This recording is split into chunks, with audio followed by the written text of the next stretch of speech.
No, I was scared, man. I because of all the bad I had done. To go back on a serious note, because all the bad I had done until then, I had a guilty conscience, and I said, well, I guess I'm gonna die jumping out of one of these airplanes. So I went to go see the chaplain. He had a rifle on his desk, and so I told him. He said, "What's up?" I said, man, I've done a lot of bad, chaplain. I think this whole jump school thing. I think I'm gonna die on one of these jumps." And he goes, "Is it because of all the guilt of all the things you did?" And I said, "Yeah, pretty much." And he laughed and he goes, he said, "Nah, it doesn't work that way, Francisco." He said, God's going to pretty much take you whenever he wants to, whether it be tomorrow on your first jump or the day you retire on your last jump or somewhere in between. But it doesn't work that way. It's got nothing to do with it. He said, so this is the day before the first jump after, 3 weeks of jump school. And he said, matter of fact, I'm going to be on that jump with you tomorrow. So, so you'll feel better. Marshall in the middle. What's going on? Good evening. What's going on, Will? How you doing? Good to see you. It's good to see you, bro. How are you doing, man? Man, I'm doing well. I it's cold down here and it's wintertime and deer season and stuff. I got to spend a little bit of time yesterday helping my dad drag a deer out of the woods and stuff. That's pretty cool. Where you at, in Alabama? Yeah, down in Alabama, yeah. And what do you mean by it's cold down there? Oh, so like it's been in low 30s, freezing and stuff. Yeah. But I didn't know that cold down there, man. It was 19 degrees here this morning. Yeah, right. Yeah. So, we're not used to that. So we had a little freeze come through. Of course, it didn't affect us that big. It just made the deer move. So Dad went and killed him a big one. So I got to help him drag it out. Cool. Yeah. So, what I thought we might do is, just spend some time together. I just vision making memories for your kids and your grandkids, and telling old stories that they may or may not listen to one day. But if nothing else, they've got a legacy of their father and grandfather that a lot of people just don't have an opportunity to have. I wish I had, interviews and memories and stories of my grandparents. And, when Maggot got sick and I lost Sergeant Mason to cancer, it made me say, hey, why am I not calling people and talking to them and telling about the old times, remembering us tying rope to Duncan and dragging him down the road, I do. Hey, by the way, man, I like your office, but I'm in my office, which is my truck.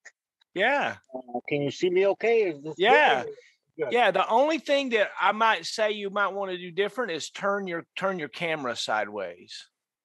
Can you do that? Like the whole phone? Yeah. Just turn the phone sideways. All right. Let me can you rotate it? Some people can, some people can't. It just makes for more consistent video for me. Yeah. Okay. No, but talking about memories, initially I did not want to do this. Yeah, I think you know that. I was kind of hesitant. But when you talk about memories, and you said you and your dad caught a deer, right? Right. Okay. So when you start talking about stuff like that, I don't tell a lot of people, but when the opportunity does come up, I tell them, man, you better cherish all the days with your dad, with your parents that you can, because not everybody has that luxury. Right. And I'm one of them. My dad died when I was 2 years old. So I have zero memories of my dad. None. I got 2 pictures, maybe. 2. Yeah, I have 2 black and white little small pictures. And then there's a painting that they had made of him, my sister, and me. And so, I'm not going to sit there and go, no, you should appreciate your parents. If people have issues with their parents, it's on them. But I just feel bad that that's where they're at, because I have no memories of my dad. Zero. How do you think that's affected you? Is that something that sits on your psyche that you don't know your father? I mean, I'm not trying to ask deep questions, but that's a curious thing, right? No, it does. Has it sat on me before? Yeah.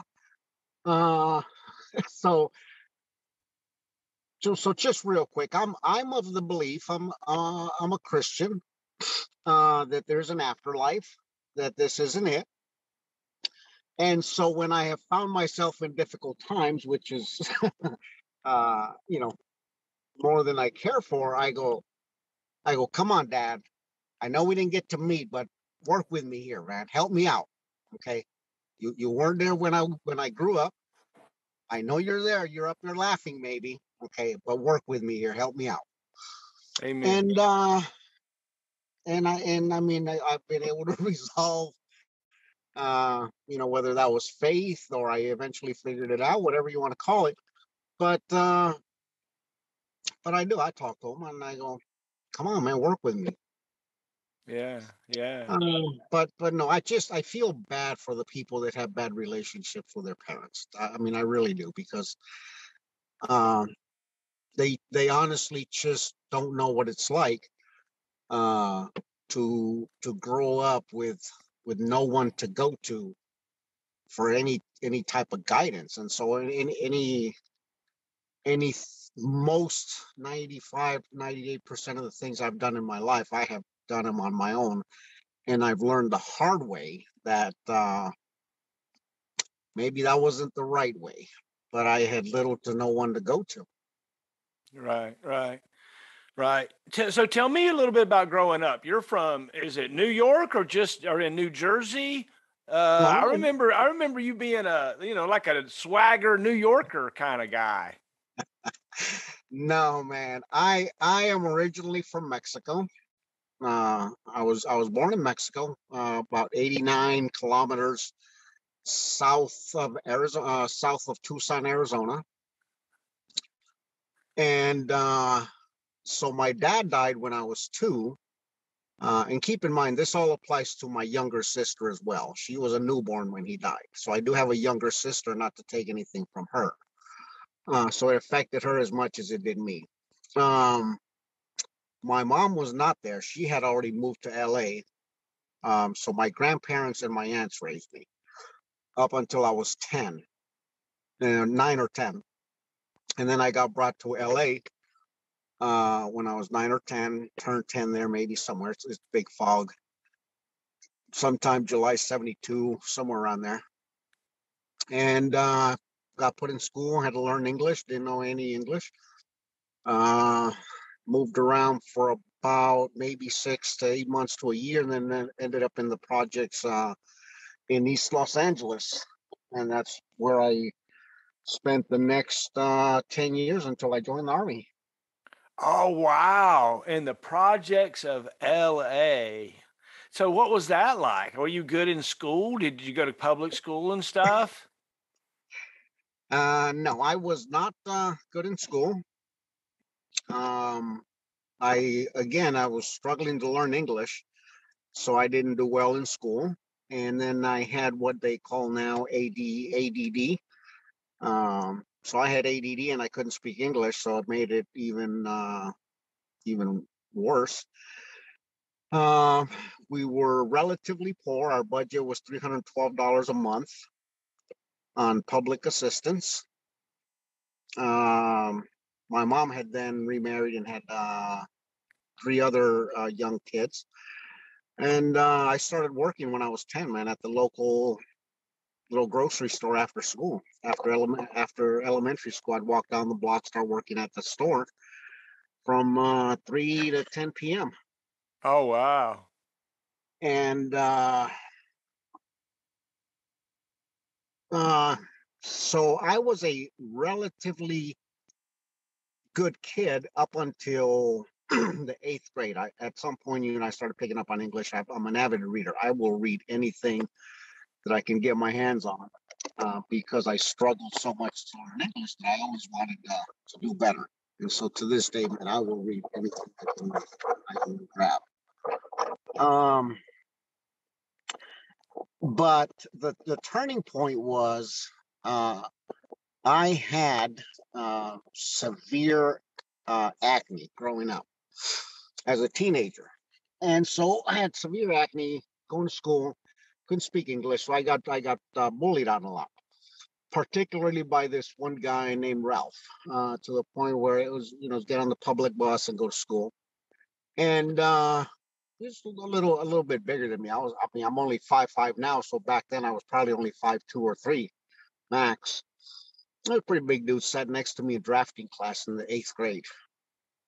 And so anyway, one day he just like really took it over the edge, and I was crying. I was out there crying like a little kid because him and his buddies were talking about my acne. And I started, I was crying, and then I told him, I said, meet me here tomorrow at 6:30, blah blah blah. We'll fight. So everybody's laughing, And so the next morning came up, and I was there, man, at 6:30, and he showed up, and I just dove at him, kicked him to the ground, and I just started pummeling on him for what seemed to be eternity. It was a bloody mess. All the other people showed up. I was just nonstop, just pummeling on him. It was just a mess. And his girlfriend showed up, and somebody's like, "Hey, man, somebody stop it!" Blah blah blah. Because I was just getting all my anger and my frustration and all this stuff out. And so I got up off of him. Like a few minutes later, the bus showed up. We all got on the bus. He didn't get on the bus. I think he went home to get cleaned up or whatever. But anyway, but what happened, the reason that was a turning point is I was nowhere. I wasn't with the jocks. I wasn't, in any specific group that schools have. I was just alone. I was a kid that was struggling to speak English and learn and read and do whatever I could. And so after I pummeled on this dude, the gangs, because again, I lived in the projects, so there's huge gangs. You heard all the gang violence in the 70s and 80s in the projects in East LA. So that's where I lived. So the gangsters, the cholos, they're like, "Hey, Cisco, you come hang out with us, bro. You're cool, man. You just beat this dude up."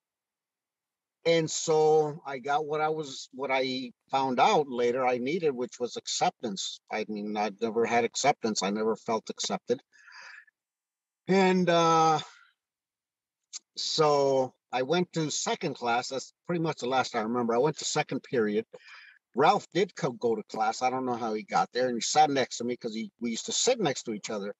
And in drafting class, you have the big bar stools to sit on because you got to reach the drafting table. And I leaned over and I kicked over his stool and threw him on the floor. And I told him, "Go find somewhere else to sit, bro. You don't sit here no more." And the teacher said, "Francisco, is there a problem?" I said, "Not anymore." And then, so from that day, I dropped out of school that day, and I started hanging out with the gangsters and the cholos, and I joined the gangs. So at 10 years old, you're telling me you No, dropped out of school. No, I dropped out in the 8th grade. Okay, 8th grade. So they were 13, 14? Yeah. And dropped out of school and joined the gang in East LA. Yeah. My squad leader was a gangster, baby. But yeah, man. So that's what I did, and I felt I felt better about it. But then I always kept reading. I would always go home and read and watch TV, watch movies, because my English still wasn't that good. I was still kind of getting made fun of a little bit. I mean, people think Chinese is hard to learn. I can reassure you it's not, man, because I took Chinese at Georgetown, and it was coming to me a lot easier than English was. And so, to this day, I mean, I still read stuff and I learn, but I've always remained a reader because I was always so afraid of not understanding something, you know? So Yeah. that's yeah. So join the gangs, and to fast forward, I would go back to school for half a semester, but I was always working. I always had a job. I got a job, so I'd always work. I would even tell my partners, man, I got to go to work. I'd go to work from 3 to 10, and then we'd hang out during the day and do gang shit, or gang stuff if you want to edit it out. Uh, So what's gang shit? What is that? What does that consist of? I mean, come on now. well, You over capping uh, people, upside down uh, pistols and stuff. You want to plead the it, fifth? no, we're I don't know the what do they call that? The Statute of limitations. statute of limitations on some of that stuff. So Well, just don't say let's just say nobody's names. we were just doing gang stuff, man. So I mean, y'all beat other gangs up and go get your sticks and go walking down the street and I don't know, do you stiff store owners for money to pay No, no, the no. We gang didn't. thing? We didn't mess with any businesses. It was just strictly gangs against gangs. Which brings me to the point that it was all the Mexican gangs against all the Mexican gangs. Now you have to remember, I came from Mexico. Okay, so I'm growing up and I'm reading and I'm learning all these things, but I'm seeing it from the outside. But regardless, this is my little group that accepted me, so I'm tight with these guys. Okay, but in the back of my head, I'm going, why are all the Mexicans killing all the Mexicans, and all the blacks are killing all the blacks, and all the whites are killing all the blacks? Why don't we fight each other instead of each gang killing their own race? Not that that would have made it any better, but that's how it was back then. All the gangs out in Venice, Santa Monica, all the white gangs, and then all the Compton, South Central, 18th Street, black gangs were down there killing each other, and we're in East LA, with all the three big or four big gangs there, and I was in one of them, and we're going around killing each other, and it was just absolutely senseless, man. I never could understand it, which is why I'm here now and I'm not there. Amen. Amen. So poor T always said he was in a gang. Was he a real gangster? Remember that? Poor T, man. I don't know, man. I don't know if people would have thought I was ever in a gang. I mean, I still have the Well, original. I mean, you know. hey.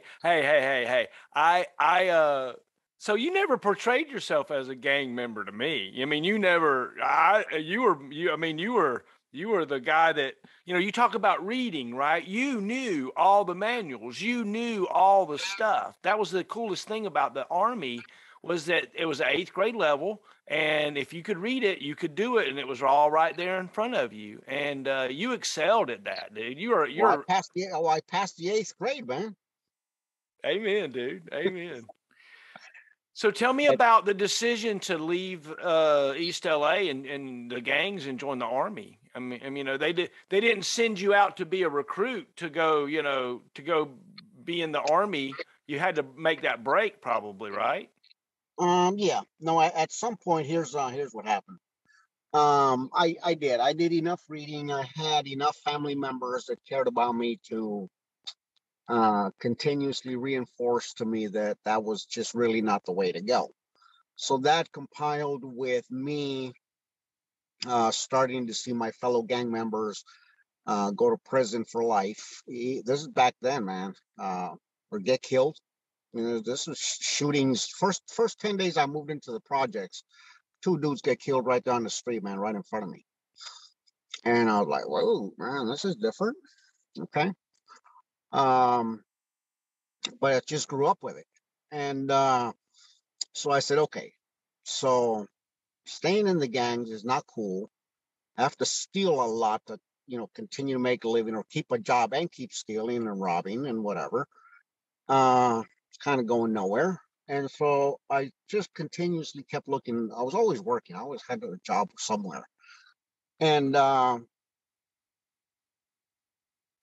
So I don't remember the exact time or what did it, what caused it, but I said, okay, I've had enough. I'm not going to be in the gangs. Well, one of the things about being in the gangs is that you don't get out of the gangs. It's not just like, hey man, I'm out.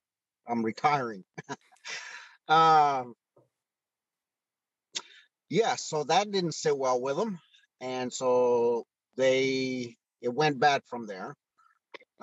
Because we all started growing up, getting older. And so one day I open my back door, somebody knocks on the back door, and I get a pipe wrench right to my head. Big old scar somewhere in here, all the way up to the back of my head. And then I walk back inside. So I managed to, throw them out and lock the door, walk back in. Mom walks up, sees my head all bleeding. Goes, hey, what happened? I slammed the door on my face, blah, blah, blah. But she knew. And then another day, I'm walking out the front door, and then dude with a shotgun right there, boom. And I'm like, oh man, guess I'm not going to the beach today, because I was going to Santa Monica Beach. Then another night, I was in my little '74 Pinto station wagon, kind of like I am right now, man. I mean, getting ready to put in gear, and this dude just comes stabbing me in the neck, man. And luckily, I already had put it in first gear. And so I just popped the clutch and just floored it and drugged this dude. I don't know how long he held on, but I just kept on going. And so that's when when it started coming to the house, my brothers are there, my sister's there, my mom's there. And I was like, yeah, this is not cool. I can't be bringing this stuff to the house. And so now keep in mind, in between time, I am going back to school for a semester here and there, And one of the times, this is pretty ironic. One of the times, I think may have been the last time I went back to high school, or the second time before they permanently threw me out. They said, well, do you want to do PT? They call it PE, but we do PT. And I was like, no, I don't like PT. I don't like PT, man. I don't want to do PT. They're like, well, we have JROTC. And I'm like, well, what is that? And they're like, well, that's it's like these guys that play Army, man. They're like, but I said, but I don't have to do PT. And they're like, no. I said, okay, good, because I hate PT. And so next thing you know, man, my hair's down to my shoulders. I walk up into the JROTC classroom, and this is all obviously after the fact, man, besides the first day. There's a command sergeant major, special forces, that was in the first graduating class of special forces that jumped into Korea with the 187th Regimental Combat Team, spent 5 years in Vietnam, 13 Purple Hearts, 5 Silver Stars, and told me how happy he was that he never got the Medal of Honor, because obviously he would have got it after he died. And so he and I got along really quick, because he was a smoker and I was a smoker. And so I'd go in his office and smoke. And I can't forget what I used to call him, but he hated it. I used to call him Mr. Gatewood. And he'd say, I'm not Mr. Gatewood. You either call me Sergeant Major Gatewood or sir, because in Vietnam, he had also got a battlefield commission. So he actually retired as a captain, because he got ambushed and took over, in one of the battles. And this dude, bro, was my height, 5'5". Okay. Master blaster, aerosol, aviator wings. I mean, he was dressed out, man. And so he was tolerant of me and my long hair. And but he started talking to me and to mentoring me little by little, little by little. And we went to the rifle range. We had a rifle range under the gym. And, I started picking up on all this and the marching and the teamwork. And I started picking up on the little camaraderie. And one day I went down to Brooklyn Avenue. And I asked the guys, I said, because he had a flat top, he had 82nd cut, skin tight or high and tight. And I said, hey man, any of you guys know how to do a high and tight? Well, the barber goes, yeah, man, I know how to do it. I'm old school. And he goes, why, you want one of those? Because my hair was down to my shoulders. And I said, yeah, man, let's do it. And he said, are you sure? I said, let's do it. So I never grew my hair back out again until after I retired after that. And so he had the little soldier of the month, soldier of the quarter, paratrooper bronze statue on his desk. And I asked him, I said, how do you get one of those, Sergeant Major? And he goes, well, you got to be in the 82nd and this and this and that. And I said, well, I think I'm going to get me one of those someday. And he kind of chuckled and goes, we'll see about that, Frank or Francisco. And so fast forward years later, I got one. But so he influenced me a lot. But back to leaving the projects, the danger was getting bad. It was getting near my house. I was putting my family in danger. And I told Mom, I said, this is not cool, man. So I'm going to have to go. And she said, what are you going to do? And I said, well, I'm either going to go. No, I'm not going to say that because I normally say joking around, but not on this.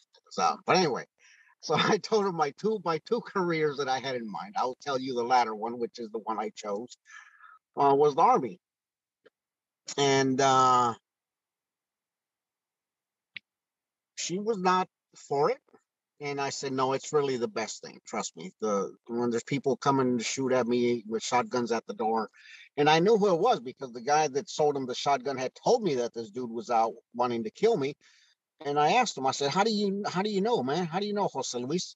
And he goes, because I sold him the shotgun. And I'm like, dude, why would you do me like that? He goes, I needed the money, bro. I'm just telling you a heads up. That's what he bought it for, because he wants to kill you.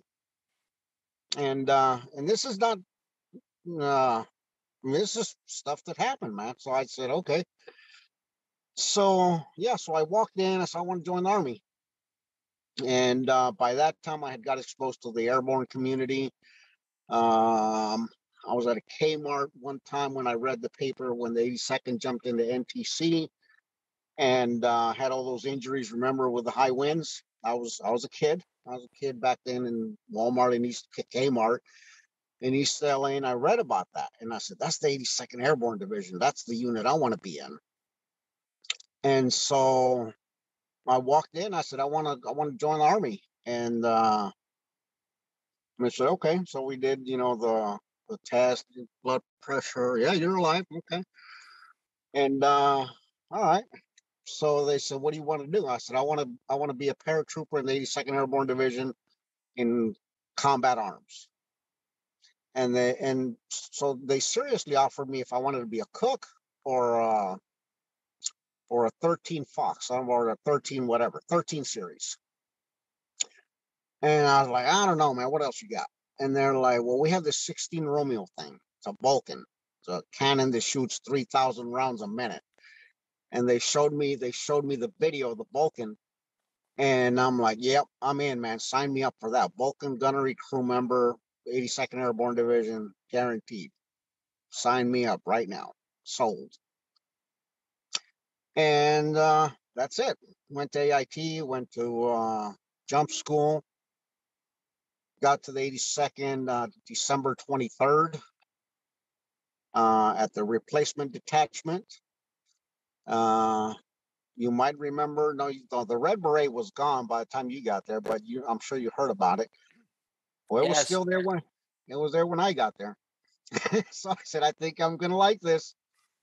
So the Red Beret is actually a bar, and it was there briefly while I was there. I got there in fall of '87, and it was actually a club. And certain days and nights they had dancers in there. Well, it was every day when I was there, every day and every night. So, what year did you join? I joined so to erase any confusion, and it's really way too long to go into it. I went on active duty August 23rd, 1983. 45-minute flight from LA to El Paso for AIT, and got pretty drunk in those 45 minutes.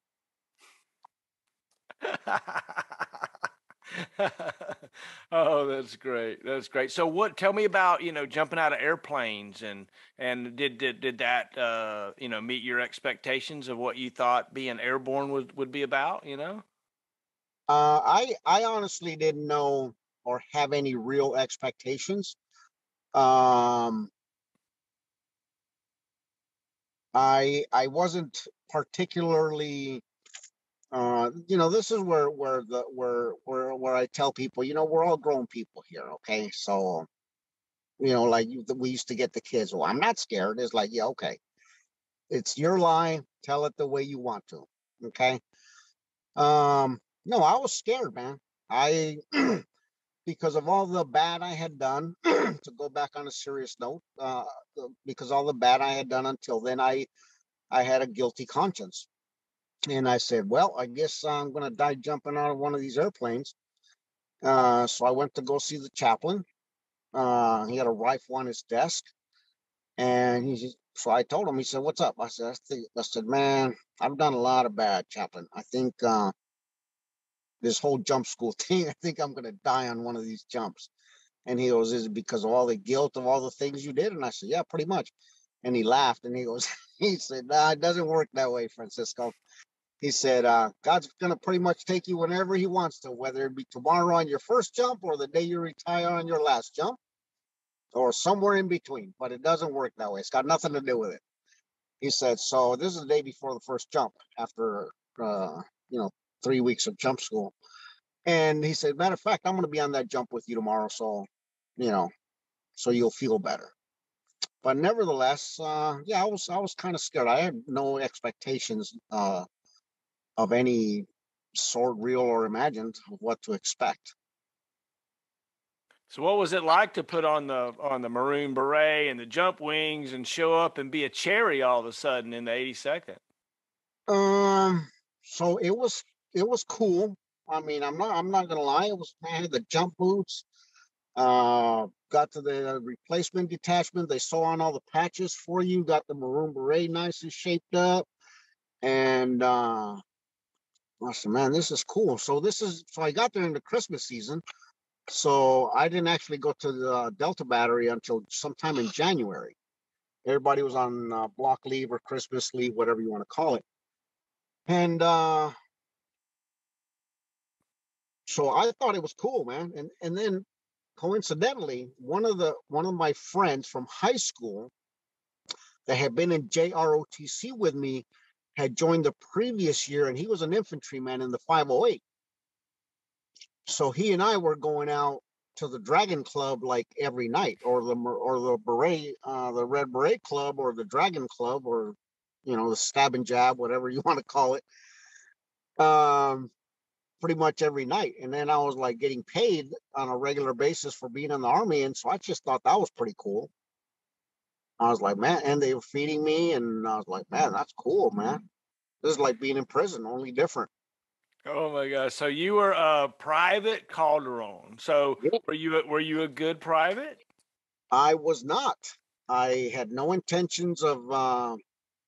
Honestly, I just wanted to get away from the projects, and I didn't like being told what to do. Still don't. Um, and so people ask me, well, how could you have served in the Army 26 years and not like being told what to do? And I tell them it's really easy. Okay, you figure out what needs to be done and you get ahead of it, and you do it before somebody tells you it has to be done. That's how the Army works. If you don't want to get yelled at, you don't want to get told what to do, you become very proactive. And so I learned that. I became very proactive, and that's why I used to read everything so I could learn. That's how I came across the ASOP, man. Amen. Amen. So, uh, so you're a Vulcan gunner, and you're in No, Delta Battery. no, man. See, here's the deal. I was not a gunner. Uh, Okay. no, and this people still joke about this because I don't even think I was ever a senior gunner, and if I was, I wasn't a very good one. Um, I my platoon sergeant, who was awesome. He mentored me a lot. He knew I was a troubled kid from East LA, and he helped me to assimilate.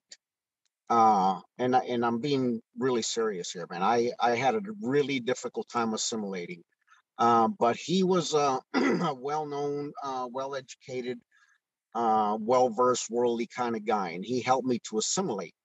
His only mistake was he made me the platoon leader's driver instead of the driver or whatever I was supposed to be first, the assistant gunner, you know.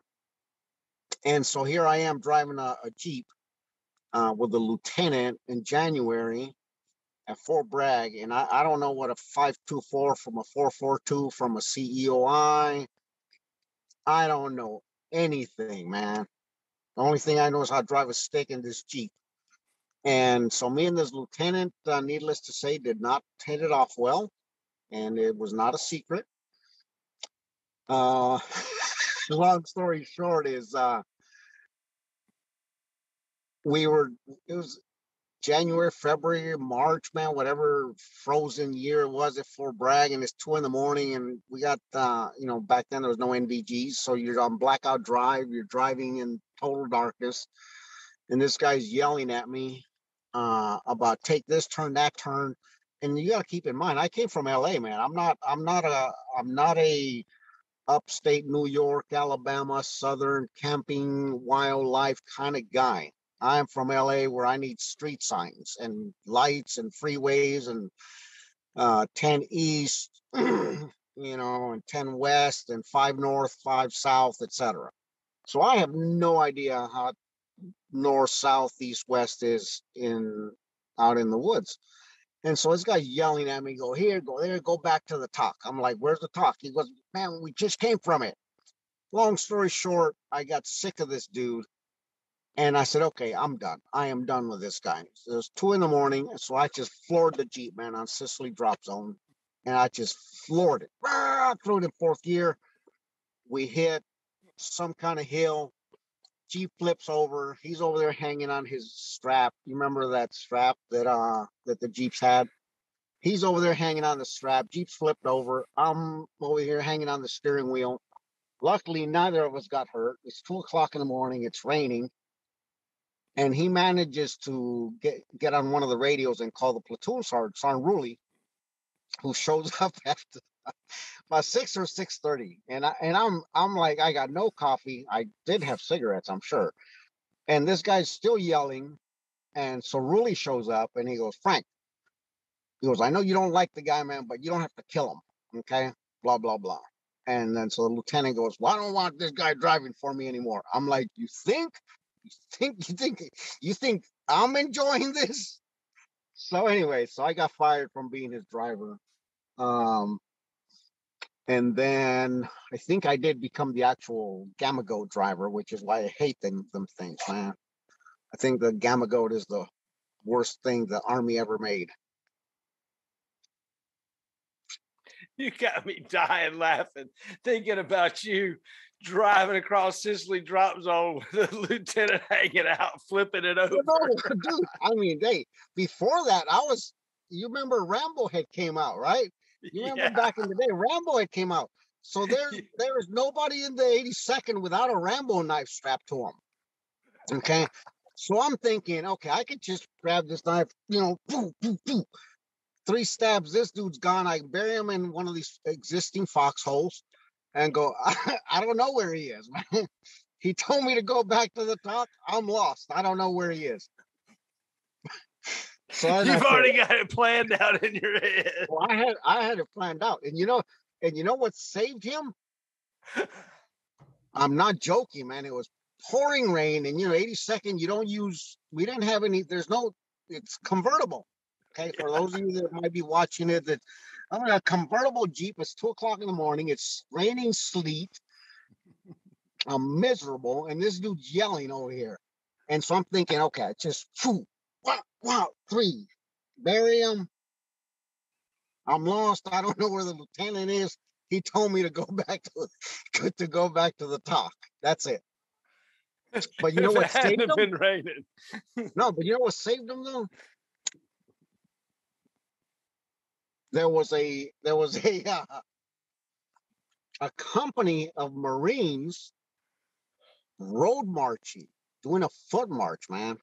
on one of those big fire breaks off of Sicily. And I had to slow down because I saw him, with a little pin light.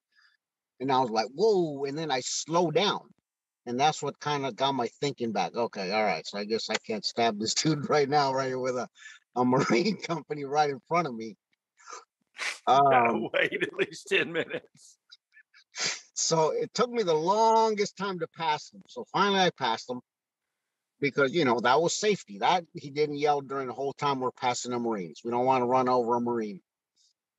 And so that's when I hit the fire break and he started yelling again, go back to the tuck. It's the other way. It's this way. I'm like, dude, there's no street signs out here. Okay. There's no turn left on Smith Road, turn left on Sepulveda or Brooklyn or Mission Road like there's in LA. There's no sun, I don't recognize that tree from this morning. Okay. You have to tell me where to go, where to stop, and where to turn. I'm not from the woods. Yeah. So anyway, so the next morning, they flipped the Jeep back over. There was no damage to it. And then I forget who they got to drive them, and it wasn't me. So I was pulling guard duty and doing whatever else. KP, I was running chow, and then I started running chow with Sergeant Ruley. That's what I started doing on a Gamma Goat. So I've heard of Sergeant Ruley, but I don't think I've ever met him. No, he's known throughout the community. He retired as a brigade sergeant major. He's one of those guys you either liked him or you didn't. Oh, that's great. And I did. He took a lot of time to mentor me, man, and help me assimilate into the Army. And when I found the ASOP and I told him, I said, hey man, it says in here that E-Force can go to Jumpmaster school. And he goes, you want to go to Jumpmaster school? This is after he had mentored me to go to the Soldier of the Month, Soldier of the Quarter. And I went all the way to Group 6 and I won Group 6 Soldier of the Quarter or of the year or something. And I had made Spec 4. And I told him, it says in here that Spec Force can go to Jumpmaster school. And he goes, you want to go? And I said, yeah, I want to go. And so the routine. He went down to the colonel. The colonel was like, well, we're not going to give him a slot because the slots are going to go to the NCOs and the officers. And it says, well, what if he gets in on standby? And so I waited 5 weekends down there at Green Ramp. You know the drill. 5 weekends, bro. 6th weekend, I got in. There was an extra open slot. I got in as an E4 and graduated first time around. Oh, that's great. Easy. Not easy, but I did it. So that's what reading, that's the kind of trouble that reading gets me in trouble. Amen. All of a sudden you become a jump master as a specialist. You weren't even a corporal. You were just a specialist. No, I was a specialist, man. Wow. Roster number 80, I bet. I was. Matter of fact, it's still on my photo album. When I recover it soon, I'll send you a picture of it. Yeah. But yeah, I was roster number 80, man. And yeah, I studied till 2 a.m. every night. Got back up at 4:30, be back there. And I said, I gotta do this, man. Ruley had like $500 on me, and everybody in the battalion. There was a huge gambling pool. Because you remember, I mean, you know the stats. What were the passing stats, man? 40%? First time goes? Yeah, somewhere between 35 and 45 first time goes. And it was around 85 for second time folks that came. Yeah. But there was still 15% of folks that didn't pass, that didn't make it, and it was a skill that some people just couldn't get, It was you had to JMPI and practical work in the aircraft. We had folks, a lot of folks that couldn't get through practical work in the aircraft, and most of them silently went away. They got up there in that door and they just didn't cut it often. That didn't happen a lot, but sometimes it did. Yeah, but no, it was tough, man. It was one of the toughest things I did to myself. Awesome. But it was worth it. I mean, obviously, afterwards, man, when I graduated, I was like, whoa, Dude, I used to walk up our dance. People knew who I was, man. It was Oh, that's great. so.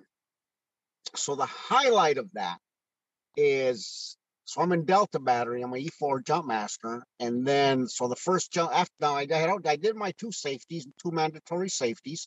So I did that. But here's one of the highlights of my life is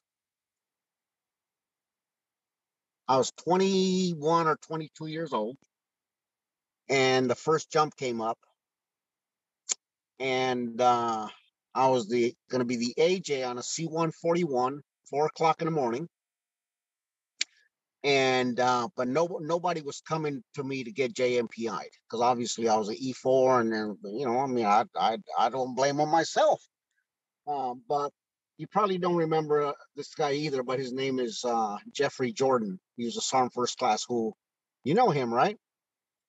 Okay, so he was one of the platoon sergeants. And he said, doggone it. He said, Frank graduated same Jumpmaster school I did. He's going to JMPI me. So he was the first person I ever JMPI'd. And as soon as I finished JMPIing him, boom, floodgates opened up. I must have JMPI'd half the people. And then somebody came up with a bright idea. Hey, man, let's put all the E4s in below on Frank's side and all the E5s and above on the other side, on the primary Jumpmaster side. So I had all the E4s on my side, and we go first pass. Back then, we used to do one pass, man. Sicily drop zone, 1 minute, 110 jumpers. And last jumper went out. I looked down, thumbs up, went out, and then my chute opened up, and I looked up. I was the last one. Jumpmaster came out after me, the primary, and it was, that peaceful feeling, man. And I was like, this is a memory. Amen. Yeah. Amen. So, yeah, that was some 22 years old, bro. Oh, wow. Wow. Jump mastering an aircraft as a specialist over Sicily drop zone. Yep. A C-141. C-141. That was my favorite, man. I hated the Yeah. C-130s. Yeah. Yeah. C-141, boy, you had to do a lot of work as a safety. God, No, it was, that's a man. lot. Ooh. Well, Brian keeps joking around about on my Facebook, man, about this incident that happened. I was a safety, and you either do 20 minutes or 20-minute racetrack, and then sometimes they change it up on you, and they go, well, hey, man, we're going to do a 5-minute turn, blah, blah, blah. We're going right now. Well, I was a safety, and so I'm trying to help everybody, check everybody, one last minute. And last jumper goes out. I go out, check. We bring the chutes back in. First pass went out. I come back in, got all my chutes, close the door. And Brian looks at me and goes, Brian Griskowski. And Brian goes, Frank, you might want to put on your BA-18 for the next pass, bro. You forgot to put your BA-18 on? I never put it on, man. Oh, And so wow. I was like, whoa. Yeah. So that was, that wouldn't go nowadays. But, I got mom taken care of. Sorry about that. Sorry about no, that. man, we're good. So tell me about becoming a sergeant. Or actually, I think you became a corporal first, right? No. I never became a corporal. I went to the E5 board, Okay. which was shortly after I had won the Group 6 Trooper of the Month or the year or whatever. And so that was, went to the E5 board, in and out. And then I left to Korea. I got promoted May 1st, I think.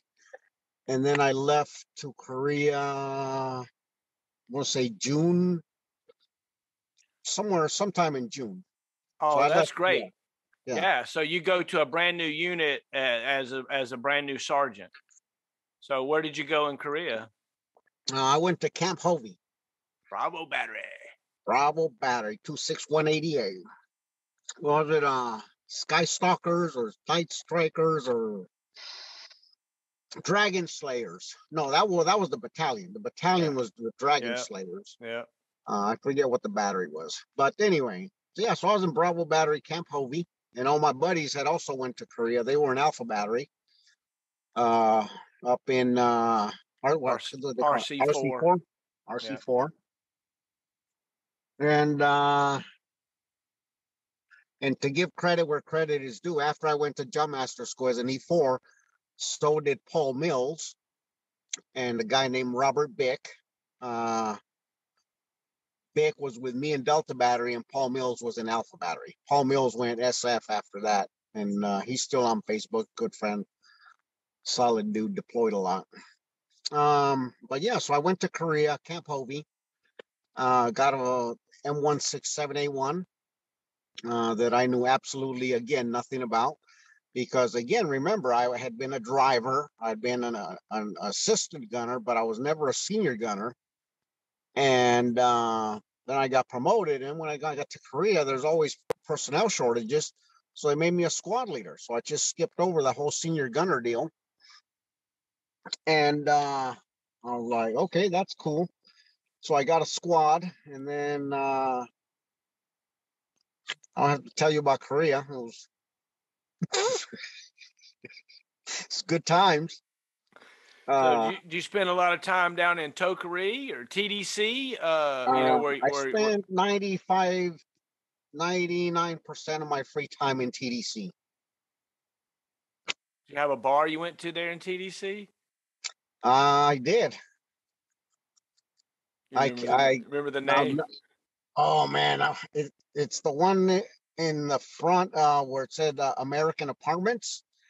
Can't remember the name of the bar, man. It's so wild, right? Yeah, it was so long ago. It's just a fog. Yeah, but I was there pretty much every night, man. And then Team Spirit was an amazing training experience. 45 days. Did you do Team Spirit? Was Team Spirit still going on while you were there? Yeah. So, yeah, I did Team Spirit 90 and 91. Okay, yeah. No, I did 86, Team Spirit 86. And that was awesome. I learned so much in those 45, 60 days, man. And then it was sometime during that time I came up for reenlistment. So by that time, I was doing better. I didn't even go into some of the stuff I did as a young soldier at Fort Bragg that was not so much on the Soldier of the Month kind of guy. But no, I learned a lot in Korea, and then came time to reenlist. I reenlisted during Team Spirit. And then come July, so going back to the Deuce. So went to LA, picked up my brand new car like everybody that left Korea did. That was single anyway. I don't know what the married guys did, but I went to LA. That car that everybody ordered from the AFI's car dealers. So picked up my brand new Ford Thunderbird and hung out for about a month, and then drove to Fort Bragg. Oh, that's great. So how did the gang how did that turn out in the end? I mean, they let you go and no big deal, right? No, I just left. I literally just left. And then when I went back to the projects on my way to Korea, I obviously looked a lot different. I was 22, driving a brand new. I wasn't driving a brand new car then. At that time, I was driving my stepfather's old car on my way to Korea. But I'd become different. I'd become somebody else. And so they did. They showed up at the door, and I was like, "What do you want?" And they're like, "Hey, man, I like, I don't want to use profanity because I think children or adults might be watching." But I was like, "Not happening, man. Not doing that no more. Okay, my life of collecting money to go get a 12-pack of days are over." Okay. Amen. So you come back to Bragg. You've been a squad leader on a self-propelled Vulcan. and you're a Jumpmaster. Tell me the next step.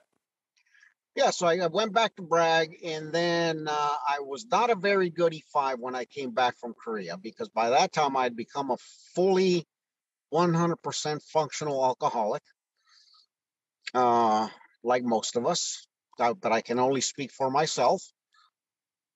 And so I was not a good E5. Staff Sergeant Gertz, who will probably watch this when I when I tag him in it, if you ever publish it, he used to get so mad at me, man. We pulled up again. It was in the winter time. I was a senior gunner, and again, I wasn't a good senior gunner because I'd never been a senior gunner. And so we pull up Sicily drop zone, and it was like 4:30 in the morning. It's like 30 degrees. He throws all my stuff out the gamma goat, and I figured they're going to sit there and help me dig it in, camouflage, and he literally takes off, just dumps me there with a Vulcan, and it's freezing, and I hate the cold. And the only thing I had that could potentially warm me up was a 1.5 worthless generator. So I'm sitting there pulling on this thing, with frozen hands, trying to get it started so I can get that little tiny muffler warmed up to warm up my hands. I'm like, oh, Lord, I hate this, man. And so then Leo Gertz comes by about 8 o'clock in the morning after I'd got it going and got it dug in and warmed up by digging the gun in, and said something about whatever it is I was doing wrong. But I was not, in all fairness, I was not that good of an E5 until I came across this character by the name of Pascal Hilton,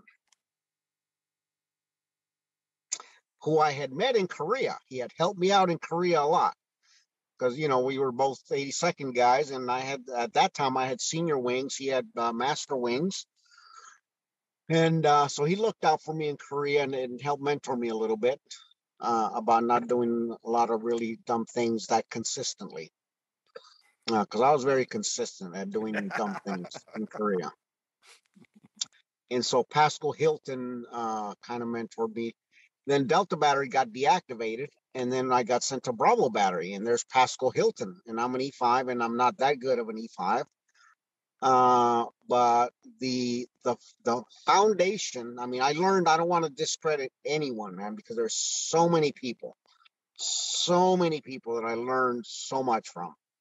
But the very sole foundation of my Army career as a senior NCO came from Pascal Hilton. And it was all like Marcus Aurelius said, man, it's all simplicity, man. He kept it so simple. I mean, it was just so simple. And he used to tell me that. I mean, there's nothing, the Army has instructions for everything. There's nothing we don't have instructions for. How can you literally screw that up? And so I learned and read and read and read, and then I started to become a little bit of a better sergeant, good enough to get sent to the E6 board, made E6.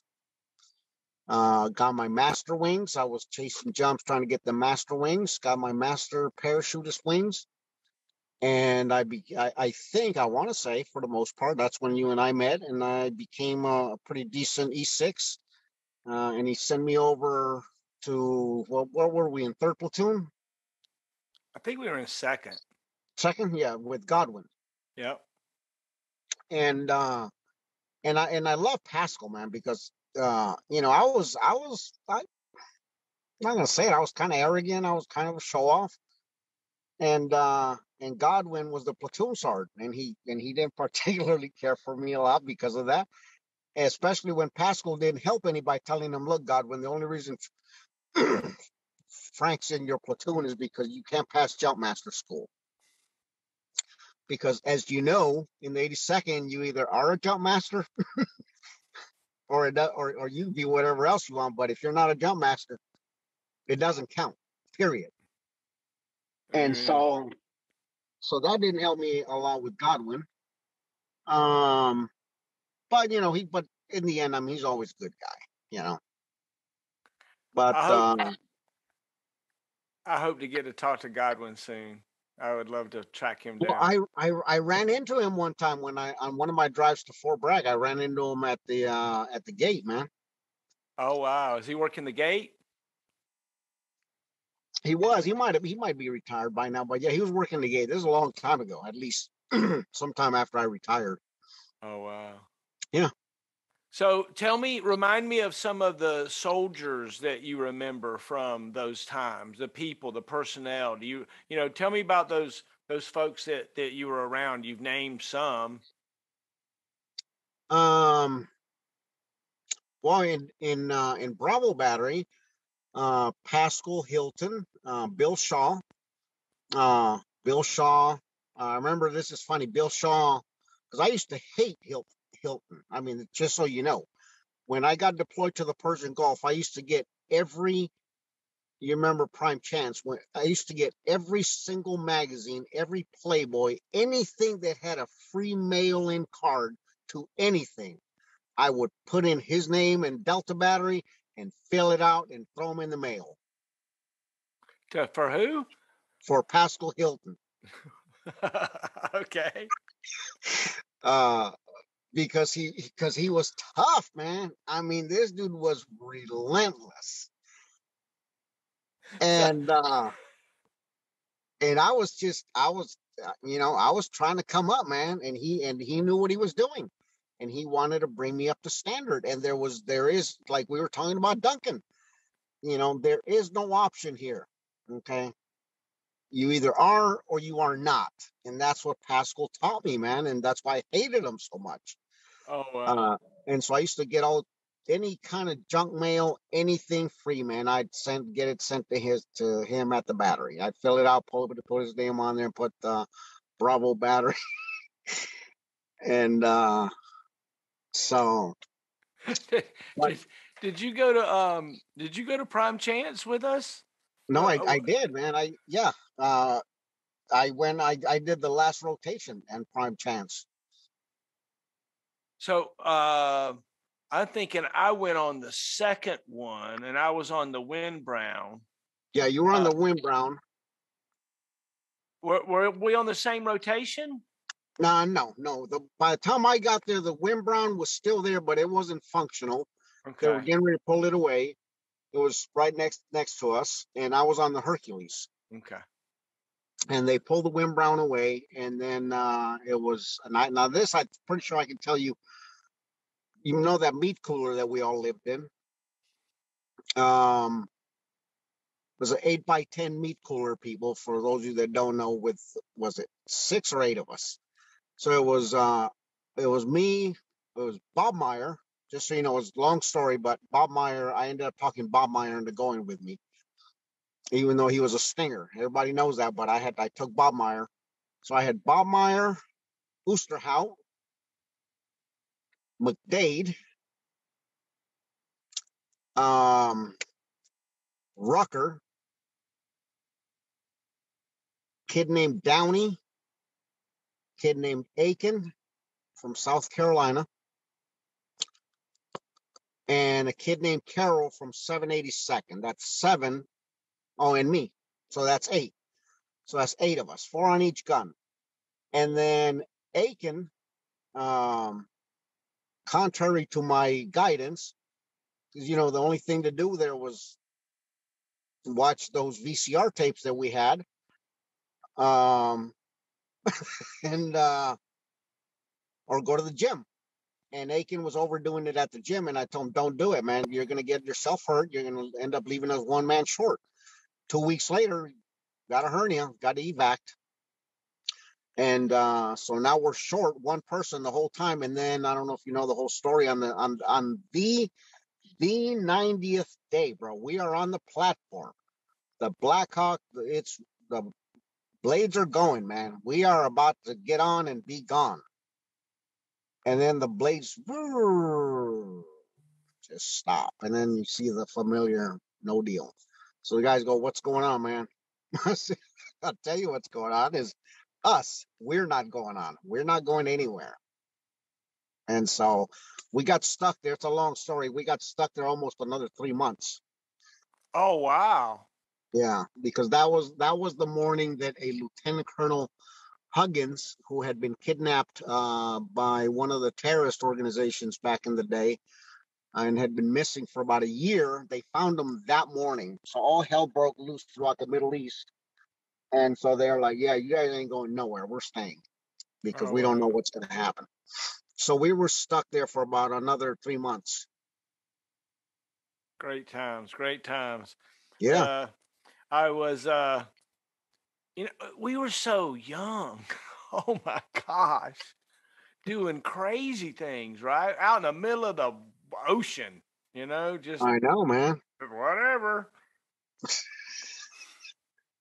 Remember supposedly they fired a silkworm missile and it hit the missile deflector or something on the first crew that went over or something. So I, we I, always had the pucker factor that we thought we were going to get shot at or something. yeah. No, when I was there, I mean, I don't know if you all got any action when you were there.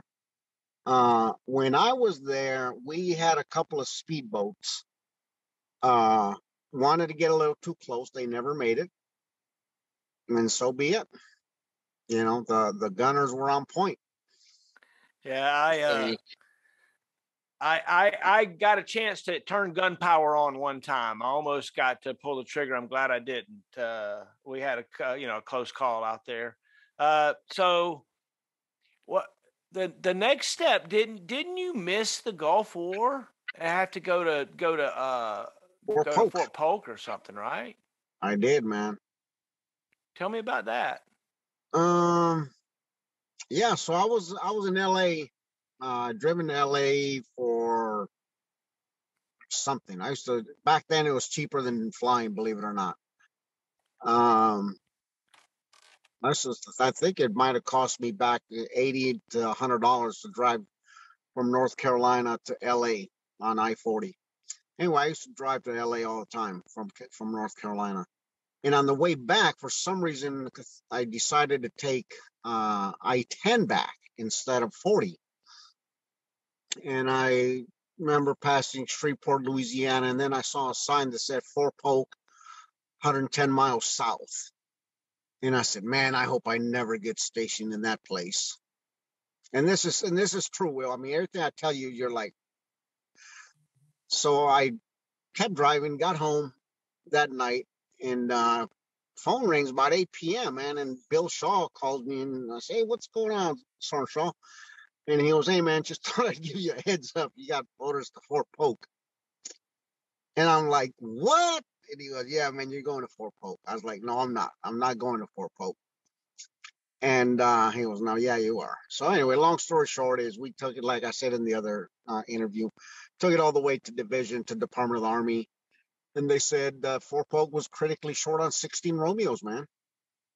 And so long story short, I missed the Gulf War by one. If I'd have stayed one more day, I could have signed back in, grabbed my stuff, and jumped on the plane, man.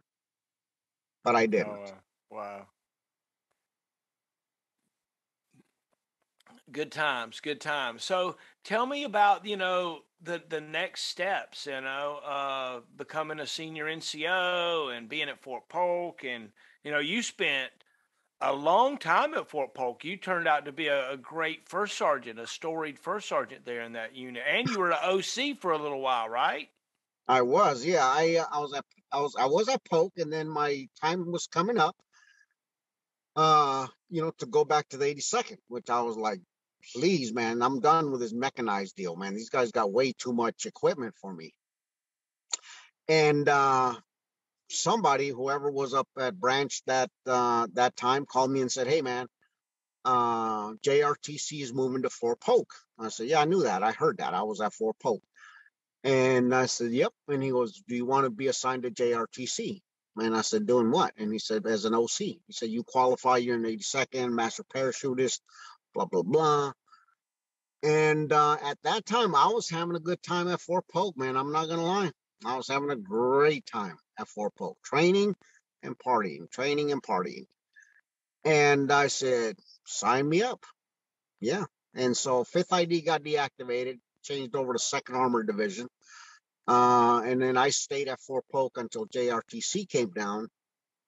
Well, the caveat was that they weren't moving down to Fort Polk just yet. We were moving to Fort Chaffee.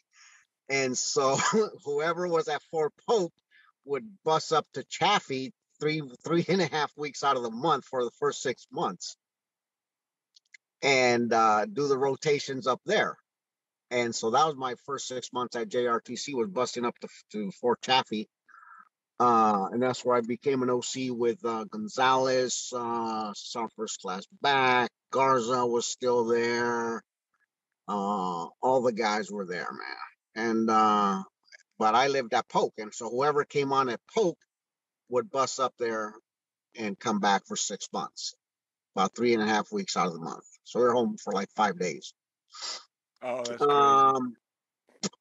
So I did that for 2 years, and sometime around there I started going to college, because I had taken 1 or 2 college classes in Korea. And again, man, learn, read, get better.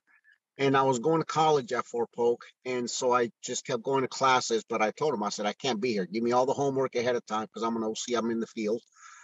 Or I would take a little break and come into class and then head back out to the field, which nobody really liked because I stunk. So I did. I was an OC for 2 years, and then bowling. Some first class bowling was at Plan ZMC. He had come from Alpha Battery, and then he decided to take the 15-year early out. And so the night person decided to move to the day shift, and I would take the night shift. So they talked me into it. I was like, take the night shift, bro. Chill out, man. Relax. Good times. I was like, yes, sign me up. 1 year. So I'm on the night shift for, I think, 1 rotation.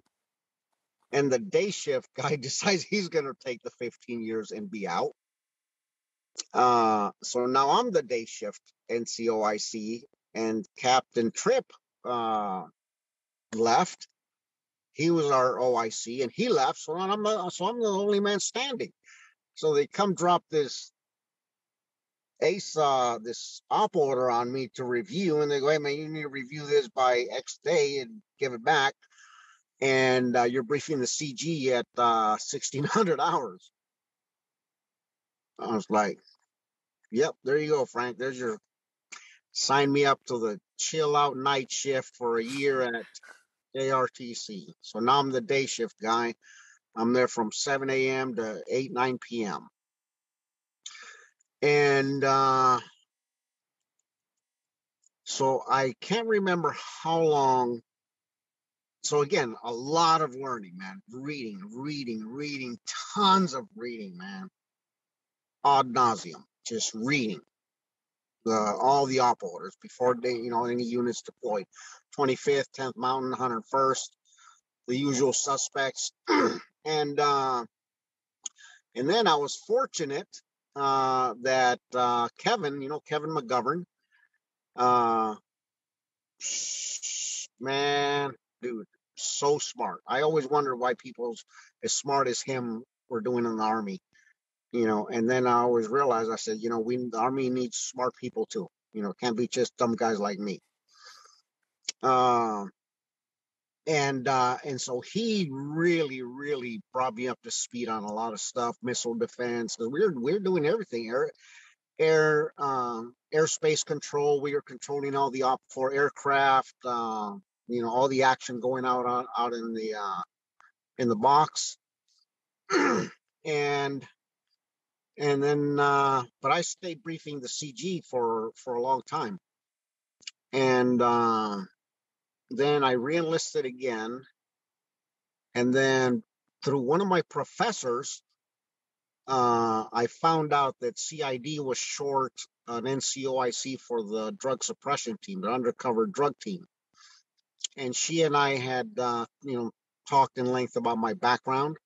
And so she talked to her husband, who was the chief warrant officer there at CID, and he was in charge there. Long story short, they asked me, I said, hey man, you want to come over to CID and be in charge of the undercover drug team? And I was like, man, I don't know if I can swing that, man. I'd have to go to the, ops group commander, and then General Sherfield. But I had did my year as an OIC, man. You know, at Plan ZMC, and Colonel Barlow, rest in peace, super good guy, man. Passed away later, but I just flat out told him about the opportunity, and he said, Frank, if that's what you want to do, we'll cover you, man. And I said, yeah, I want to go be an undercover drug NCOIC at CID. So I did that. I did that for 1 year. That was another very interesting experience. So, okay, you got to tell me about a drug bust, or tell me about you playing some crazy role. Or so I was part of CID for a little bit, so I understand a little bit of what you guys did.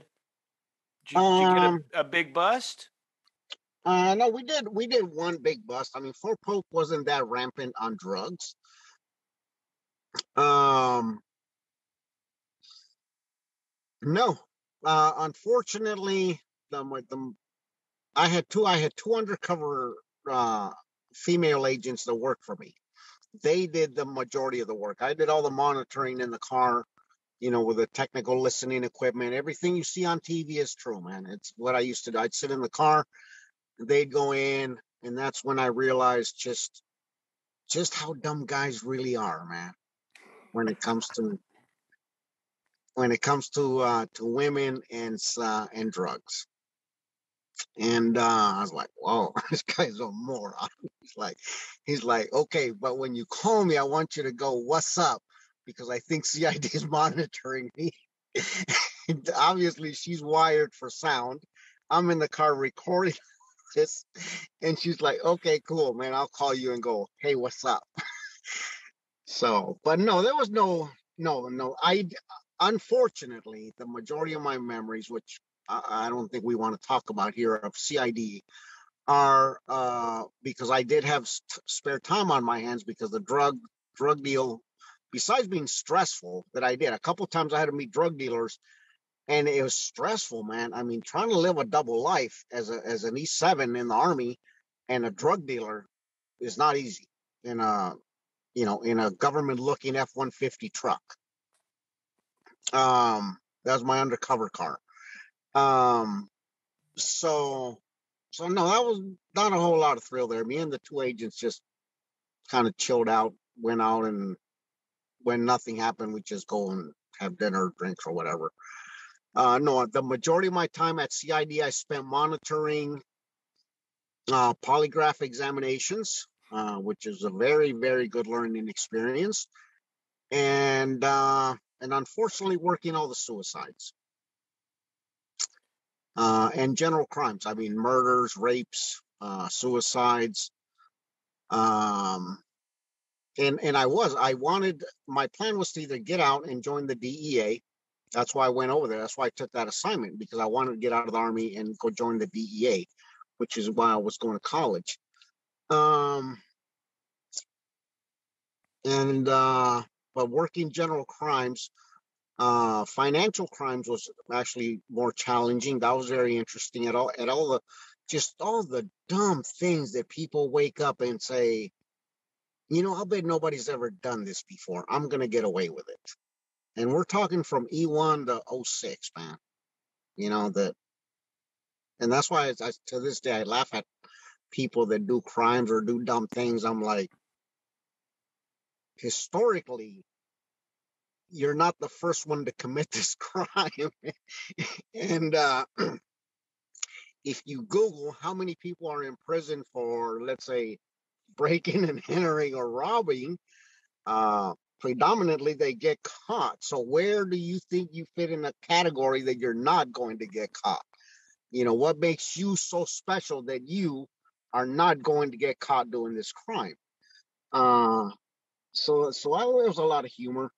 But no, the sad days were the suicides and the general crimes, the rapes, crimes against children. It was really sad days. And then I decided to not stay at CID when a couple murdered their 11-month-old little girl. And that was not something that I could stomach.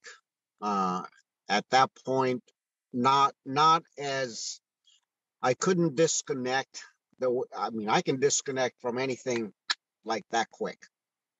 No doubt about it. Anything. And I've done it my entire life. But as a CID, I wasn't an agent. I was, what do they call it? Investigator. That's not something that I could disconnect myself from. That we had the 11-month-old little girl was in the hospital. They were doing an autopsy, and they found somewhere in excess of 30 fractures on her. And the couple, we had the couple right there arrested, and I couldn't stomach it.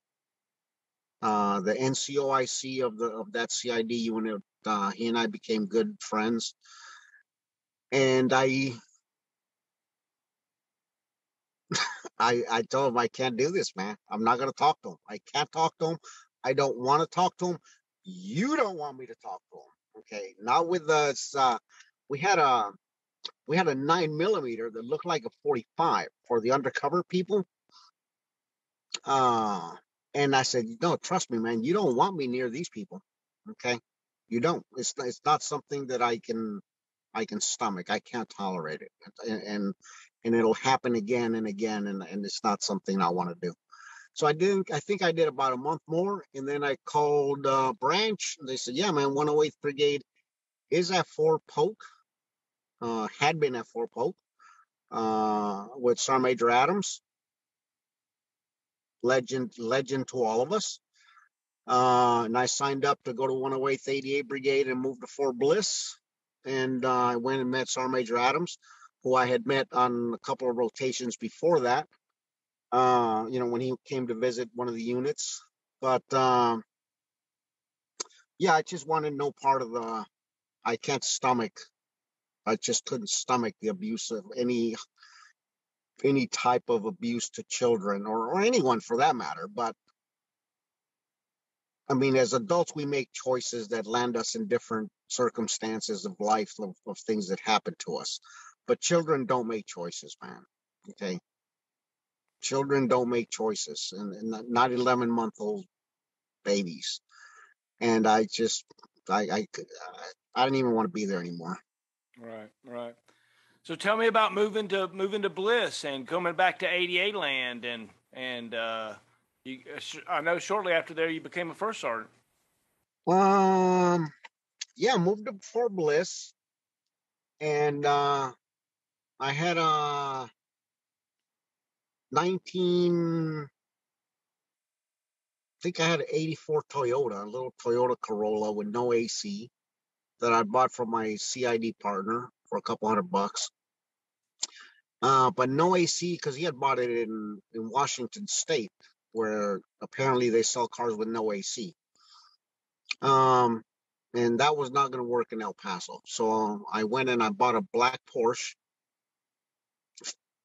and I rented a huge house up in the Northeast.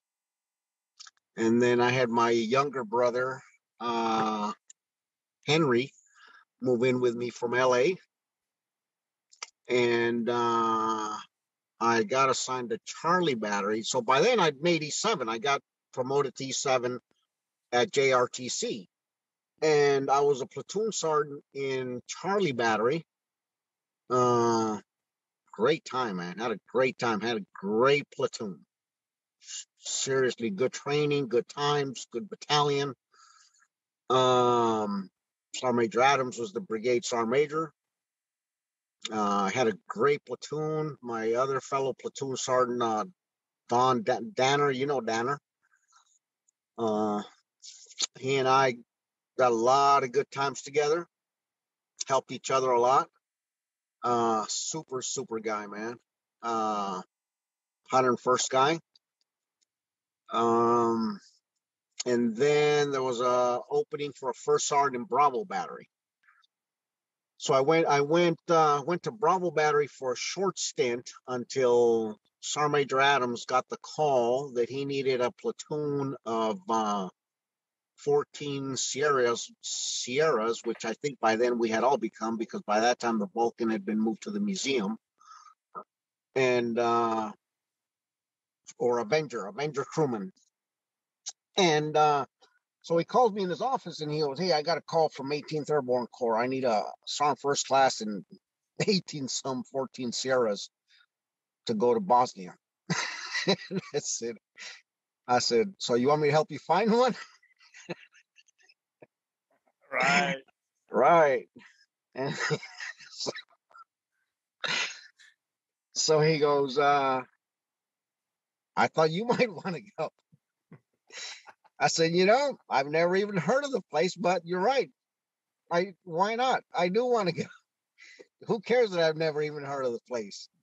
And he said, "No, Frank, seriously, man, I really need you to do this. And I want you to take your platoon with you, your old platoon from Charlie Battery." And because this was in 10 days, bro. I said, "When are we leaving?" He said, "In 10 days." And so that's why he called me, because he kind of knew I'd get the platoon to go with me. And so, what was I going to say? I said, "All right, deal." Went back, went and told the captain. I said, "Hey, man, here's what's going on." And he goes, "Yeah, I kind of heard about it." So I said, "All right, so I'm going to go over to Charlie Battery, see if I can recruit my old platoon to go to Bosnia." So every one of them except one raised their hand. And he had good reason to not raise his hand, because I had snuck him into EOD school. He knows who he is. He lives up here in upstate New York now. Super, super good friend of mine. And everybody else went with me to Bosnia, man. So we left, got there 10 days later, got to Fort Polk. And that's that's when I realized I got to the 2nd ACR, the All Criminal Regiment. And who as an OC, I used to watch the 2nd ACR at Fort Polk, who had the reputation for being the All Criminal Regiment. And I was like, "Oh Lord, here I am, the 2nd ACR."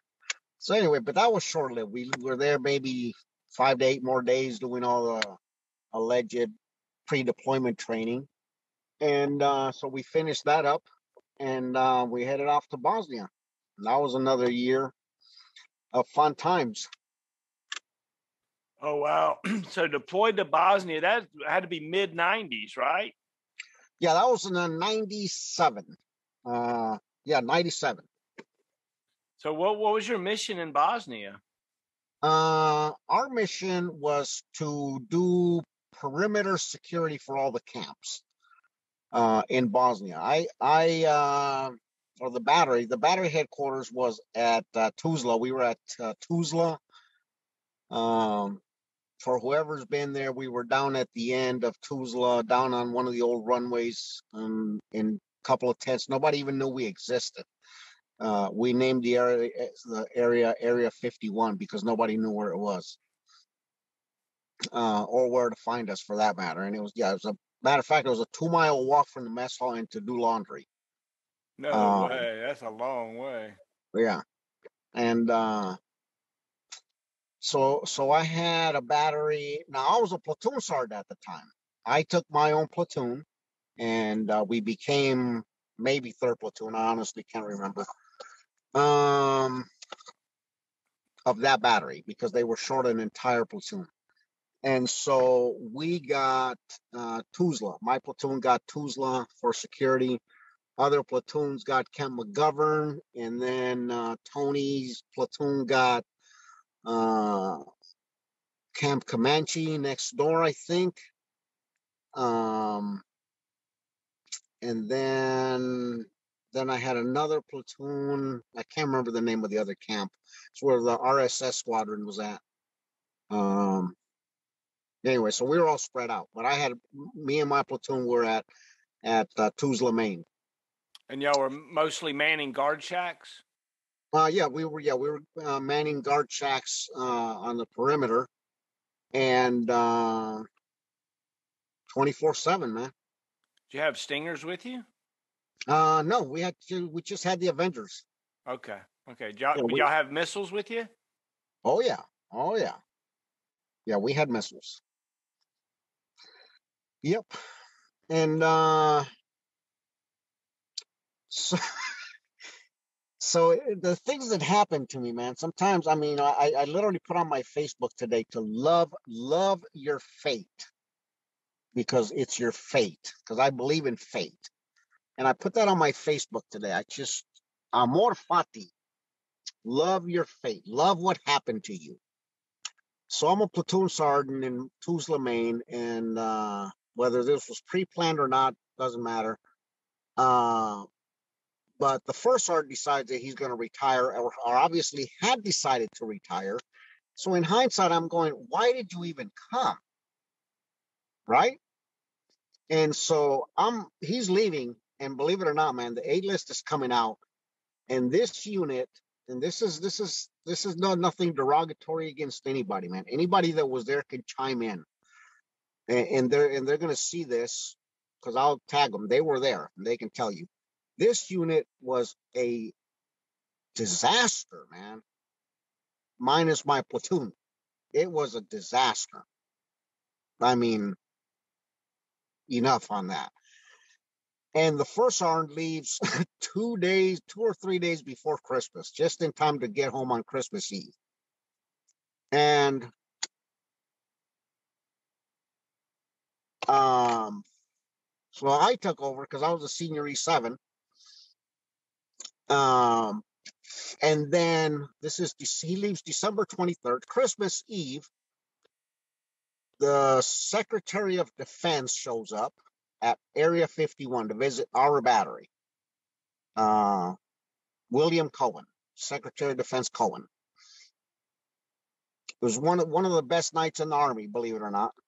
But long story short, so he visits Christmas Eve, and it's too long of a story to go into, but it turned out to be a good night. But General Keene, the Corps commander, shows up the next day. You know, that's what they all do during the holidays. They all go visit people. So General Keene shows up the following day with the regimental commander and his entourage of people. And he goes, does anybody have anything they'd like to bring up? I've been the first sergeant for 2 days, bro. And this kid, he's on here too, man. If he watches it, I'll tell him about it. It's the truth. He literally pulls out this note paper like this big of complaints that he has. Right? And so General Keene is looking over at his staff like, well, can we fix that? Can we fix that? And what are they going to say? Of course we can. So he goes, who's the first sergeant here? I'm like, that would be me. So obviously he looks at me like, seriously, bro? I said, look, I took over 2 days ago, man. First sergeant just left. He retired. I just took over. That's bottom line. Say whatever you want. Okay. But anyway, one of the funny things, it's, because it's always got to be something funny. One of the things this kid complained about was that we weren't getting fresh salad, because we would get mermites every day, 24/7. We're eating mermites. We're eating crap food, man.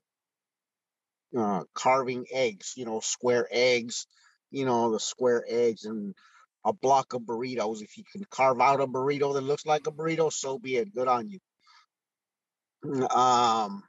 But he complained that we weren't getting any salads. So he goes, can we fix that? Yeah, we can fix that. So from that day on, man, we're getting a tray as wide as this F-150 I'm sitting in of salad, because this dude said that we weren't getting any fresh salads. And I'm like, there you go, bro. Eat your salad. He's like, oh, I'm not eating the whole thing. I said, you're going to sit there and you're going to eat as much of this salad as you can every single day that I'm here. You wanted salad. The Corps commander made sure you got salad. The regimental commander made sure you got salad. The regimental sergeant major made sure you got salad. I'm bringing the salad every single day. You are going to eat salad 3 times a day. Oh, that's great, right? Don't you love it when soldiers complain? Oh, Yeah. That's awesome. That's Yeah. awesome. But that was another thing that it turned out to. When are we going back? We don't know. We don't know when we're going back. We don't know. until the buses showed up, I guess. And so that was another mental thing. And then when the E8 list came out, I was like, I mean, I wanted to forever be on it, but I was like, please don't let me be on it, man. Not this year. Not this year, man. I don't want to take over this unit. I was on it, bro. Of course. So Command Sergeant Major William J. Gainey, who went on to become the first senior enlisted advisor to the chairman of the Joint Chiefs of Staff, was my squadron commander. And he was there when I got pinned. He pinned me. I put pictures of that on my Facebook, and he and I stayed friends for a long. Well, we still touch base here and there, and he was still, hit me up on Facebook and hit each other back. But I've never met. If there was anybody that ever made me want to try harder at anything, it was him. This dude is unbelievable. I'm talking unbelievable. I mean, I've worked with this guy for years. And if anybody ever made me try to do better and better and better, that there was no limits to how much better you can do, it was him. And obviously, he became the first senior enlisted advisor to the chairman. And That's so awesome. he literally proved it, that there is no limit, man. There's no limit to how hard you can work, to how hard you can try. And he just reinforced that by working with him. That's awesome, right? Leaders are some certain leaders. You could feel them, right? You feel that leadership. Yeah.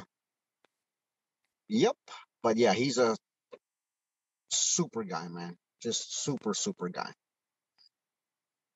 So tell me about being a first sergeant. So I'm torn, obviously, because I'm an 82nd guy. But my best years as a first sergeant were in the 2nd ACR. We came back from Bosnia, and I'll keep that short, man. We came back, and the unit was a total disarray, man. We underwent a 15-6 that was 245, 250 pages long, through numerous things that happened. And so I literally, that day, one of those days when we came back, well, no, it actually happened before we left Bosnia. I gotta put this in there. Before we left Bosnia, when we were getting ready to leave, we reconsolidated back at Tuzla, Maine, and I had the whole battery there, and I had a platoon of armor, a platoon of MPs, and a platoon of postal workers, I think, attached to me. So I had a total of 243, 245 people. And so we still had perimeter guard until, the right seat right 10-day deal with whoever was incoming. And I want to say 2 to 3 nights before our last day of the rotation was officially over, all the platoon sergeants except one, and that's Tony, and I'll tag him in this if you publish it, literally rebelled on me. As in legally said, we are not doing this anymore. We are not sending our soldiers out to do guard duty anymore in the talk. So we're not doing it. We're sick of it. Blah, blah, blah, blah, blah. And my hands kind of started to shake, man. So I said, I can't believe that I am hearing this, that I'm being faced with this, that all the platoon sergeants are saying, we are not doing this. That's despite the fact that I had just previously tried to court-martial somebody for another offense, because it was serious business out there, man. There's no joking around.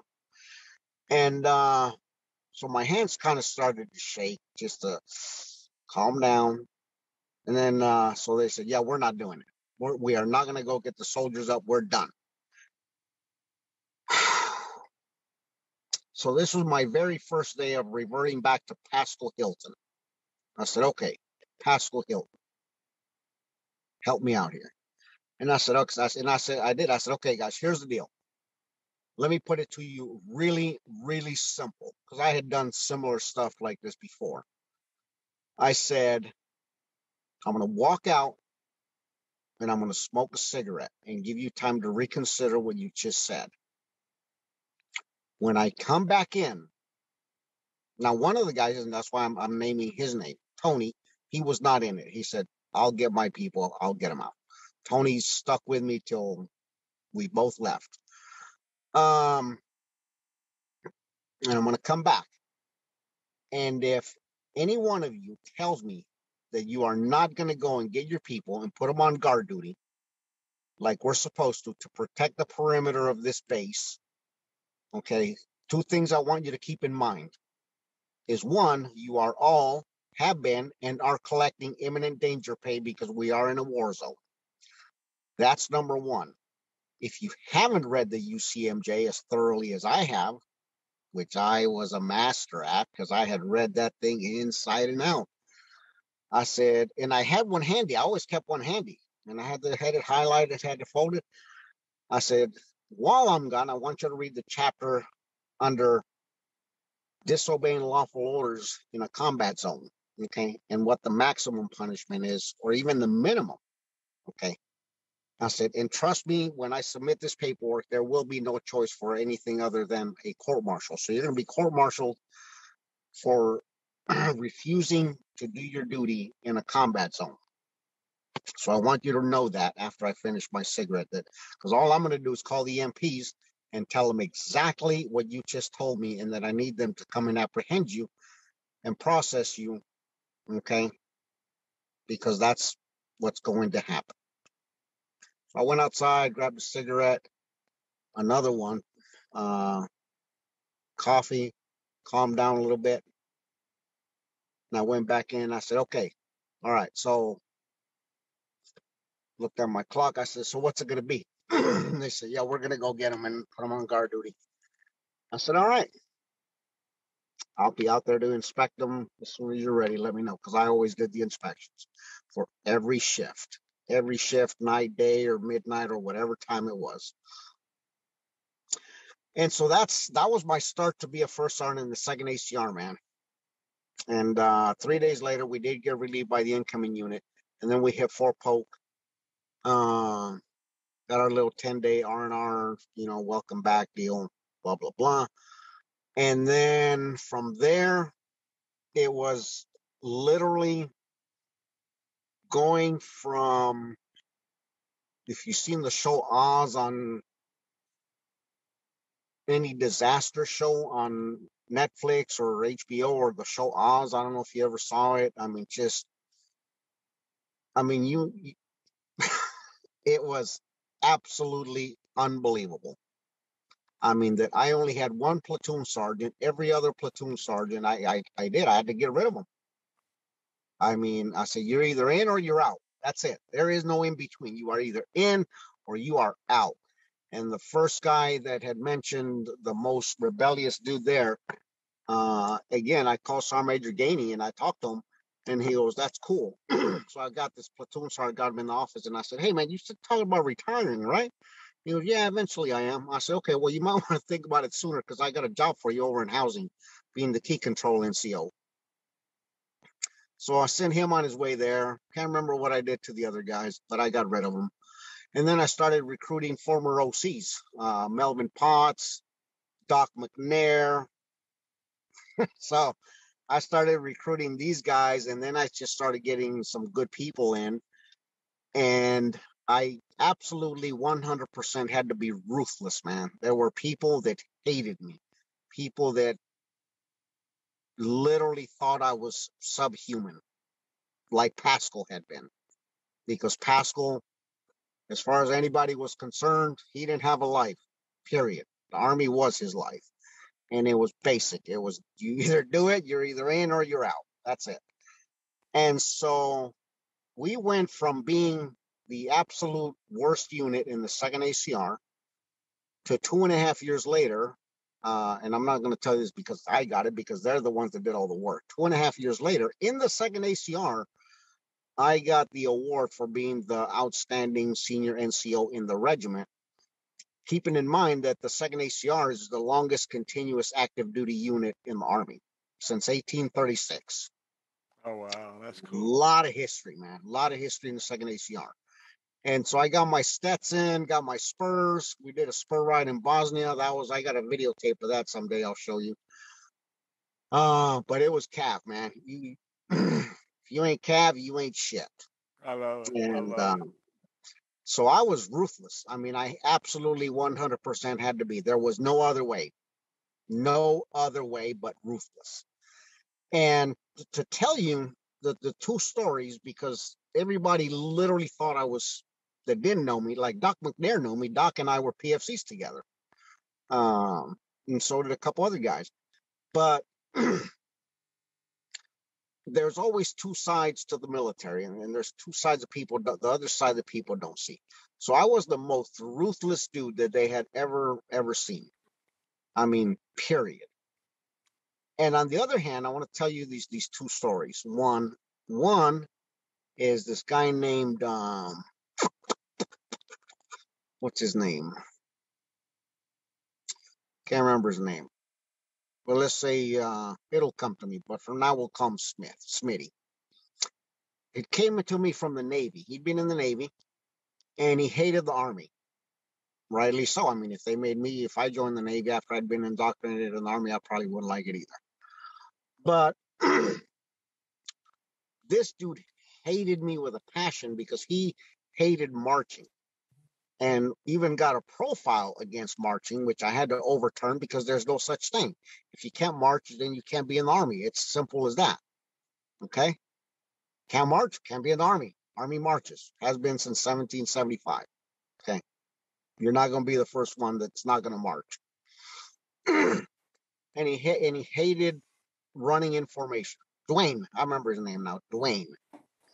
So Dwayne hated me, man, with a passion. I could see it in his eyes, and he would tell me that.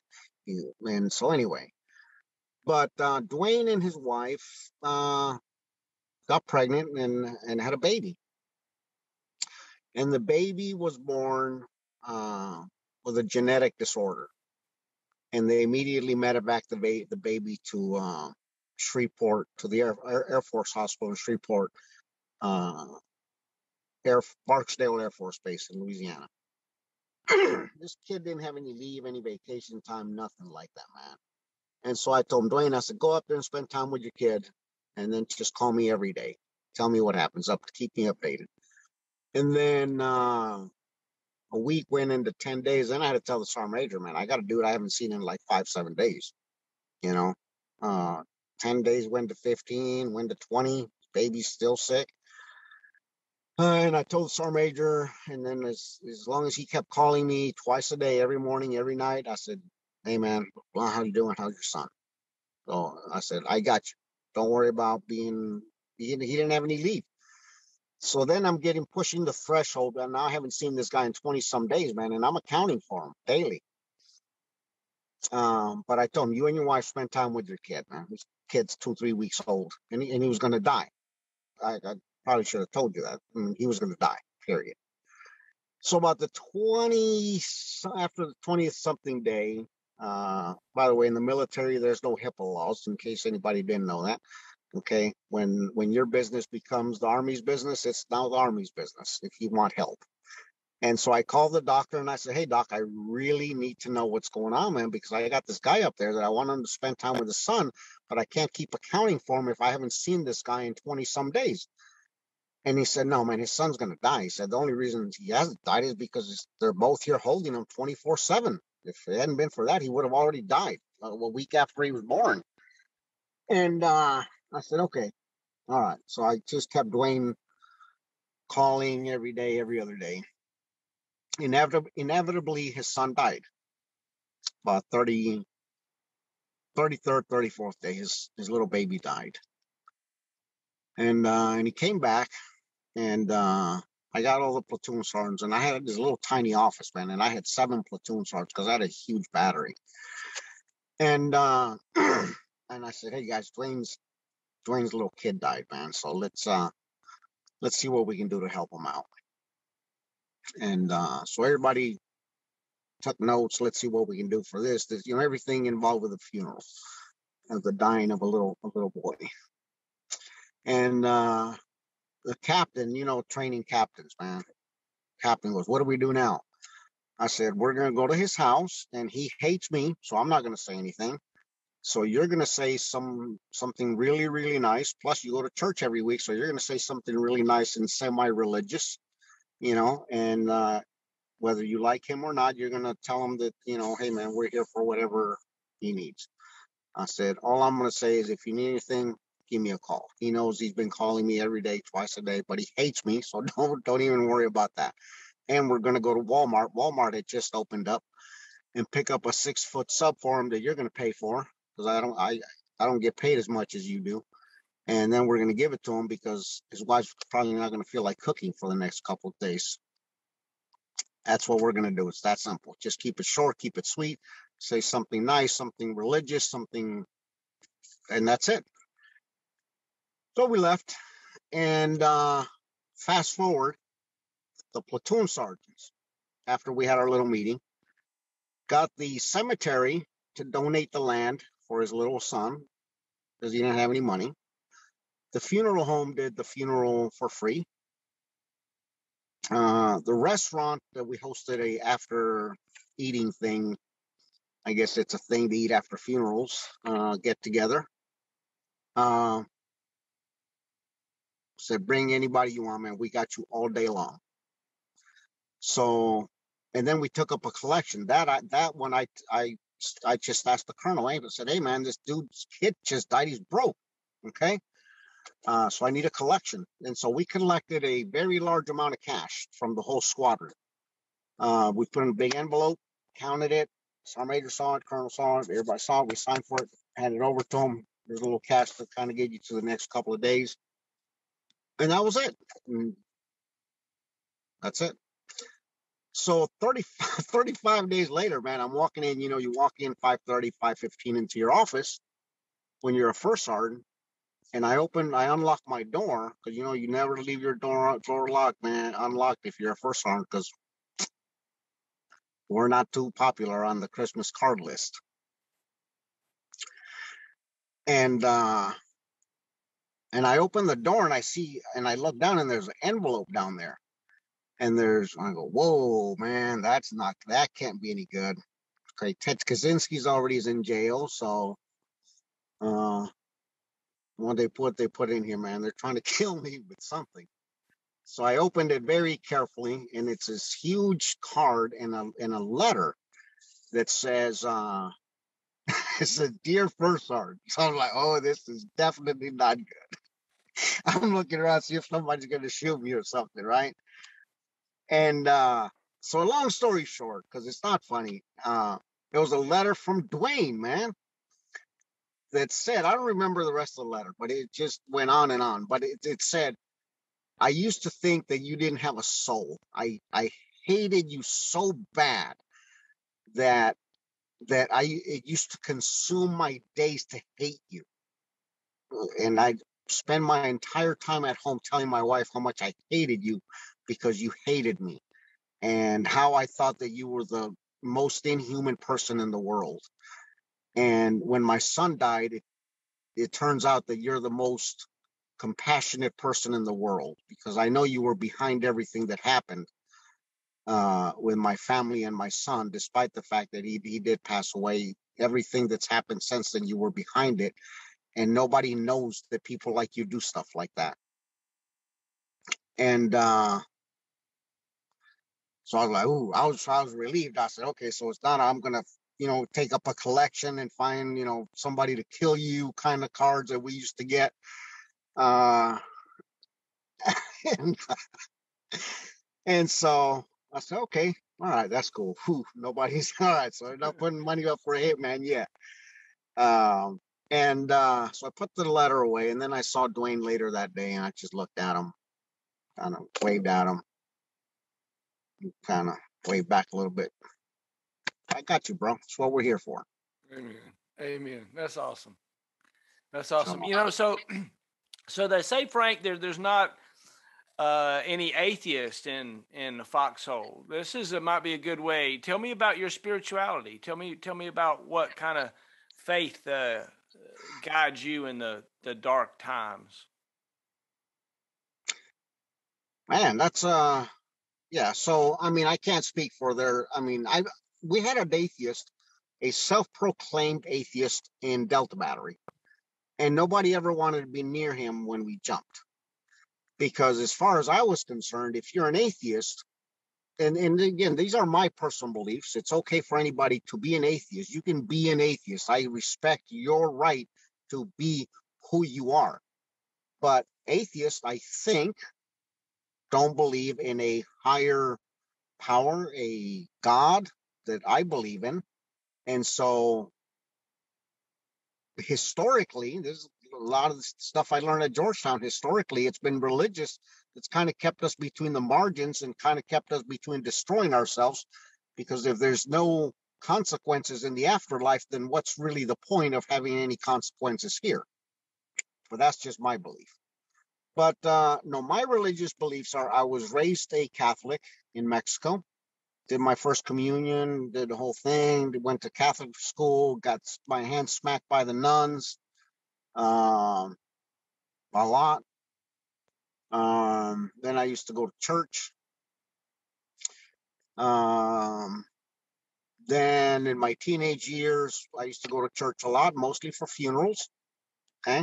And that's when you start getting into the habit. The only time you go to church is either to get married or to a funeral.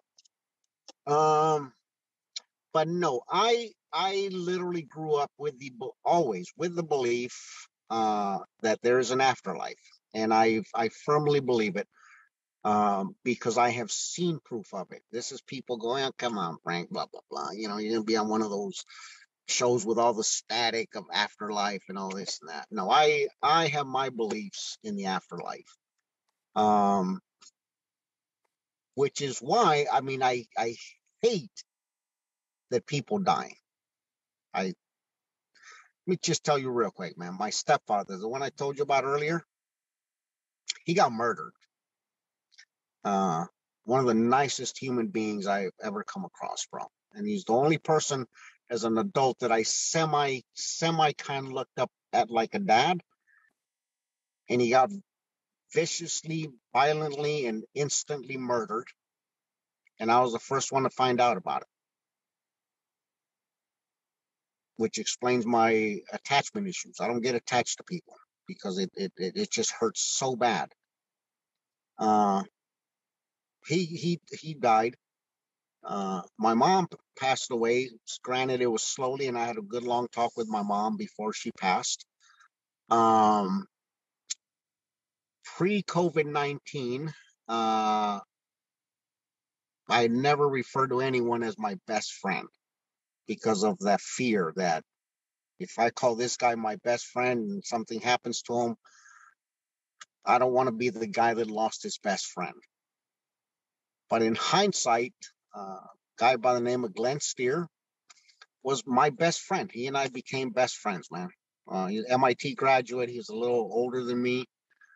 We could sit there and bullshit on the phone for hours, man. He's a Vietnam vet, raised in Boston, poor as dirt, went to Vietnam to get the GI Bill, came back, went to MIT.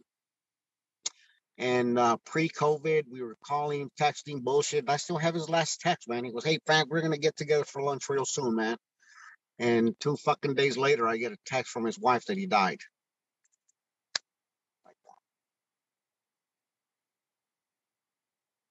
My neighbor right here, good friend of mine, man, another Vietnam vet, world-class chef, DJ, died from cancer a few months ago. My 2 best friends growing up that I told you from the gangs, post gangs, I had 3 really good friends, and the 3 of us were named Frank. There's only one person who wasn't named Frank. The rest of us were all named Franks, which was really good because it confused the hell out of our moms, and everybody was always at Frank's house. yeah, I mean, I read something today. What is grief? Grief. What is grief? People say, what is grief? And grief, I read this today and it was like a miracle, not like but like an awakening. Because people always ask, what is grief? And I read today how I can describe grief. Grief is an intense love of someone. It's not there anymore. Love that's nowhere to go. That's grief. When you have love and it's got nowhere to go. Nowhere, nobody, that person's not there anymore. That's grief. I like that. I like that. And so, but having seen people die and attended a lot of funerals and had close family members pass away, I have went through some of the grief process, not a whole lot, because I mean, I literally talked to my dad. I talked to my mom. I said, come on, man, you got to work with me. You left me alone. I was the oldest one of all the kids. Now I'm struggling with this. I'm struggling with that. You got to help me out. I can't do this alone. And Will, I mean, I am not kidding you, man. I mean, if you want to talk to somebody that believes in miracles, it's me, bro. Because I have been in 1, 2, 3 really, really, really, really tough spots in my life, man. Like really tough. And which brings me to a really good point, and then I'll go back to that. That I am so thankful that how you came to doing this for us. I don't care. I mean, I am so happy that you are able to do this for us veterans and groups of all of us that know each other, or are within the 6 degrees of separation, because people I know. You remember Kent Maddox, you send him to me to Korea, from Korea. I took him as a little kid. He went on to become a huge command sergeant major. And it's just how the world works, man. It's just how it functions. And so I have been so remiss in thanking you. I meant to do it during the last interview, in thanking you for doing this, because very few of us get such a chance to tell our stories, to have camaraderie that I had with Glenn. Glenn was a Vietnam vet. I was talking to my boss today earlier, and one of your questions about struggling to adapting into civilian life.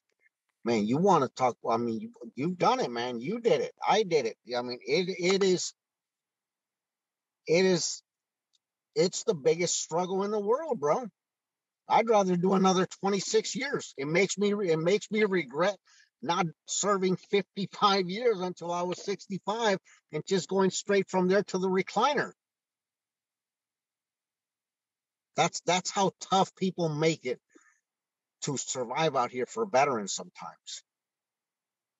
And so I literally can't thank you enough for how you came up with this idea, and more importantly, had the courage to say, like we said earlier, I am doing this. You know what I mean? Yeah, I do. And thank you for the thanks. It's nice to have relationships, real relationships with people like yourself, that we can talk about real things, and we have a relationship such that it's okay to share and to be, to be vulnerable, right? To be vulnerable, to saying something that, is, look, we all have struggles. We all get to a dead end and turn around and go, how the hell did I get here? I wasn't supposed to get to a dead end. And so, thanks so much for sharing. Share with me, if you don't mind, just a little bit of snippet about your children. I know that you have kids that are beautiful, wonderful, amazing people. Tell me about those children a little bit, if you don't mind. The kids, yeah, no, I don't mind at all, man.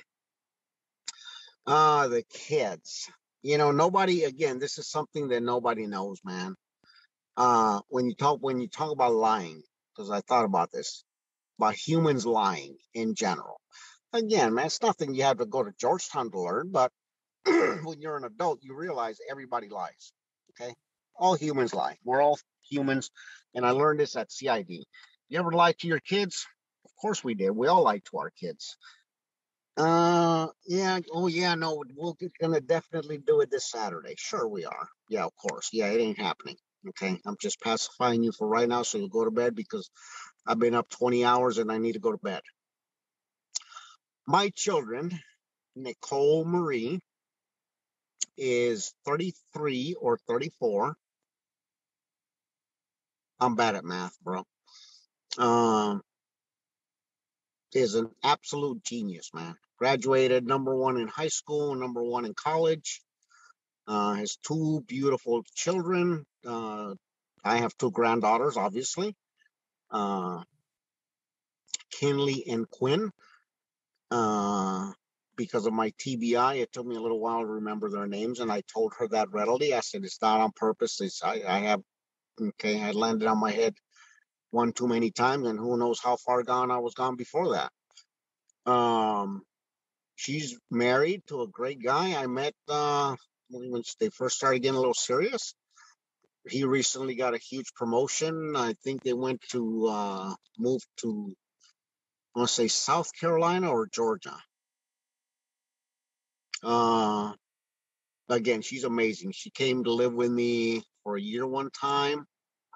Her intelligence is just unbelievable. If she didn't look like me, I'd be kind of afraid she's not my kid, but she does kind of look like me. So, because she's way smarter than I ever was. That's her. Very quiet, reserved, but good, just amazing human being. Cares about everyone. But we all brag on our kids, you know that. My 24-year-old is right now in where's she at? She's in Kansas City, Missouri. And she just left a job at a private resort, high-end resort, where she started out as a dessert chef or something like that, and then became a, all-around, what they do in the kitchen back there, and is now working for a catering company in Kansas City. She calls me regularly and we keep in touch. Huge heart, just a huge heart, man. Great kid. She came to live with me when she was 15 years old. So she's been adulting since she was 15. Because when she came to live with me, I said, wham, you are now an adult. Here's a house keys. Here's my debit card. Good luck. Because I was working and going to school at Georgetown, man. I was going from 6 to 11 p.m. every night, man. Oh, wow. And I had a full-time job. And so I told her, here's the key, here's the debit card. There's a phone, there's a second phone, here's a third phone, here's a fourth phone, here's a fifth phone. Because that's what 15-year-olds do. Break phones. Is break phones. While I go through one razor every 10 years. I still have the original razor, by the way. But no, she's amazing, man. And she calls me on a regular basis, to tell me how her day's going and what she's doing and having fun, having not fun, and because she did. I mean, I'm really not joking, Will. When she moved in with me, I said, there's no grace period here. You are now an adult, period. That's all there is to it. Okay, I work full time and I go to school full time. So on weekends, I'll take you to buy groceries. Make sure you make a list because I don't buy groceries. I don't buy anything. I don't cook anything. The only thing I make is coffee and liquor. So if you want to eat anything, make sure you know what to buy and hopefully that you know how to make it consumable. Because I don't. I mean, except for ramen soup, man, I'd make some killer ramen soup. But Yeah, so yeah, that's the 24-year-old. Then I have a 14-year-old and a 16-year-old. 16-year-old is Junior Francisco Calderon Jr. He is currently in high school and he is a model, does modeling. So I put some pictures on my Facebook of him, Francisco. Uh, Super kid. I talked to him. And Javier. Javier is my youngest. He is 14 years old and he's in junior ROTC and he is loving it so far. Send me a picture of him in uniform. So I was like, whoa, that's cool. But both of them, I put a picture of them side by side. They're both individuals. And again, man, the people that don't know me, I don't differentiate from one being in JROTC to another one having purple hair and being a model, to the other one working at a catering shop, to the other one being married, to you want to be who you are. We are human beings, man. We are who we were made, and that's all there is to it. And the best I can do is praise for you and try to help you have a better day. Amen. Amen. Thanks for sharing that.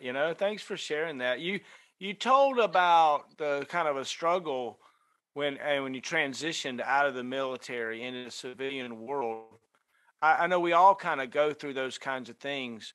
But did the transition go quick for you? Did you jump right into a new job, or what did you do after you retired?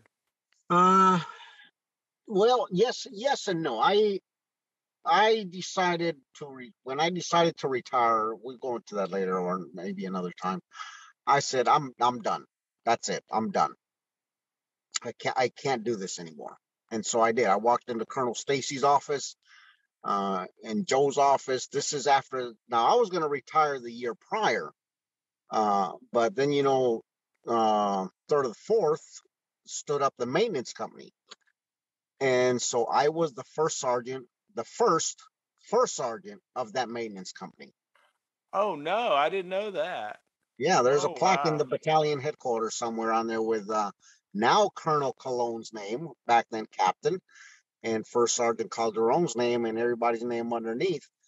But I was hanging out in the S2 with Wayne P. and Anthony Cook. So we were all in there hanging out, bullshitting, and I said, you know what, man, I think I'm done. I mean, I was just doing math. I already knew I was never going to make E9, not ever. And so I started doing math. I said, I think 26 is the magic year. 26 is the best year to let it go. And but the year prior, they had said, hey man, we need you to do us a favor before you retire. And I was like, what's that? So we want you to be the first sergeant for the maintenance company. We're going to stand up. I was like, that's not a favor, man. That's a commitment. Okay. That's another year. And I honestly didn't know if I had it in me, man. I didn't know if I had another year in me. And I said, you know what? I've already been a first sergeant for 4 years. I can do one more year.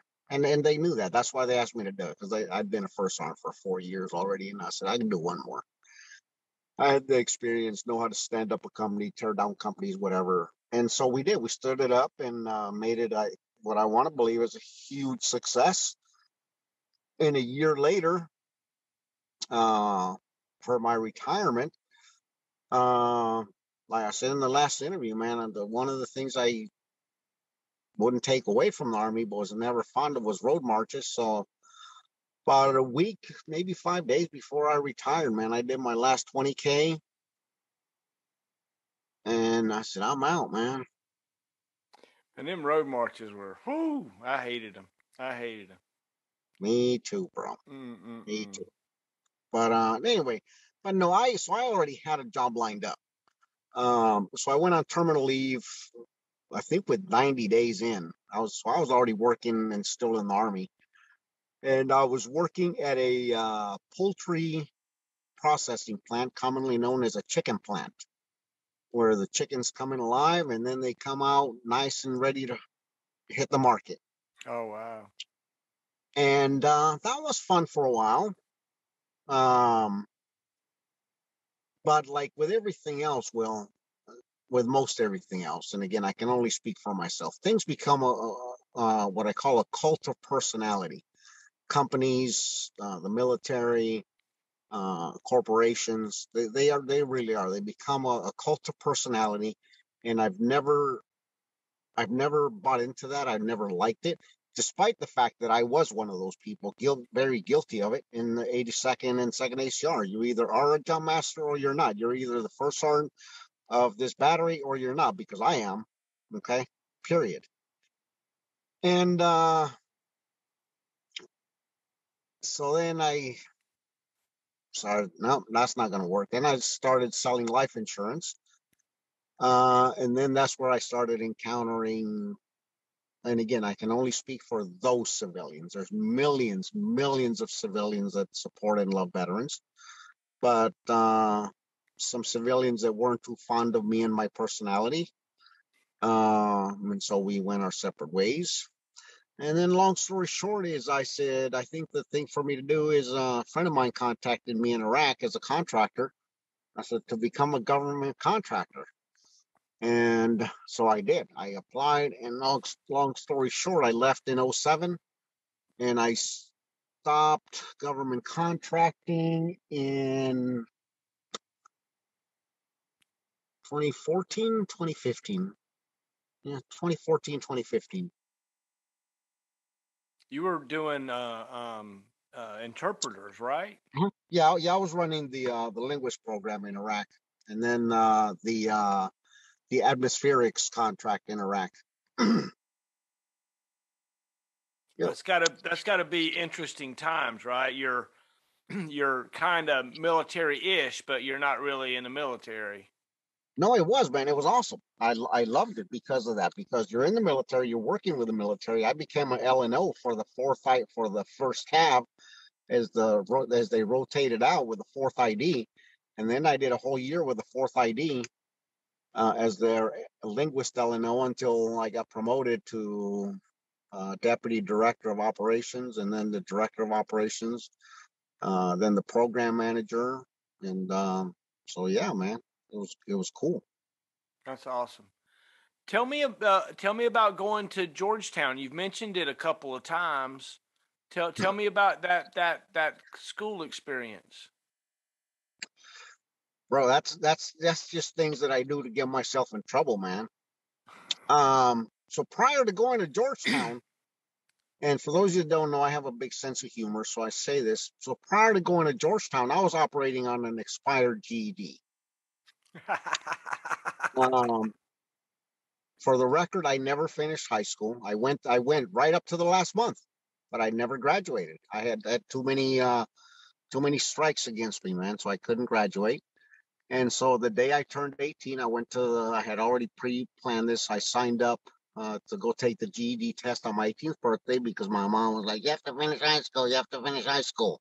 And I was like, no, you don't. Okay. So on my 18th birthday, went and took the California state exam for a GED, and I studied for it, man, immensely. Passed everything. And then 6 weeks later, I got my diploma for the general education degree. Uh, and that's what I joined the Army with. So I got a GED, and then I took college classes in Korea, uh, Fort Polk. And so when I became the program manager in Iraq, I mean, there's people on Facebook that can tell you this, bro. I had a general working for me, okay, a Oh retired wow. general. I had retired colonels working for me. I had guys with PhDs working for me. I had guys from MIT, Harvard, you name it, working for me. And they'd always ask me, you know, hey, Frank, where'd you go to school at? And I'd go, come on, man. I'm operating with an expired GED. Work with me here. Or I would throw it back in their face. I would go, oh, really? You think there's a better way to do it? Well, you tell me. You went to MIT. I didn't. Okay. You went to Harvard. You went to here. You tell me how to do it. Okay. But the point is, I did not have a formal education, which always bothered me. One is because I had read enough to know about the classes in the world. of the haves and the have-nots, and the haves are predominantly more educated. And so I wanted to set an example for my kids, because I didn't want them to grow up thinking that college was not an option like I did. I grew up literally thinking college is not an option for me. I'm a kid from the projects in East LA. We don't do college, okay? We just do gang shit. So I'm in DC. I was living in Alexandria, and I was talking to my best friend Glenn, that I told you passed away, and I started looking at the schools.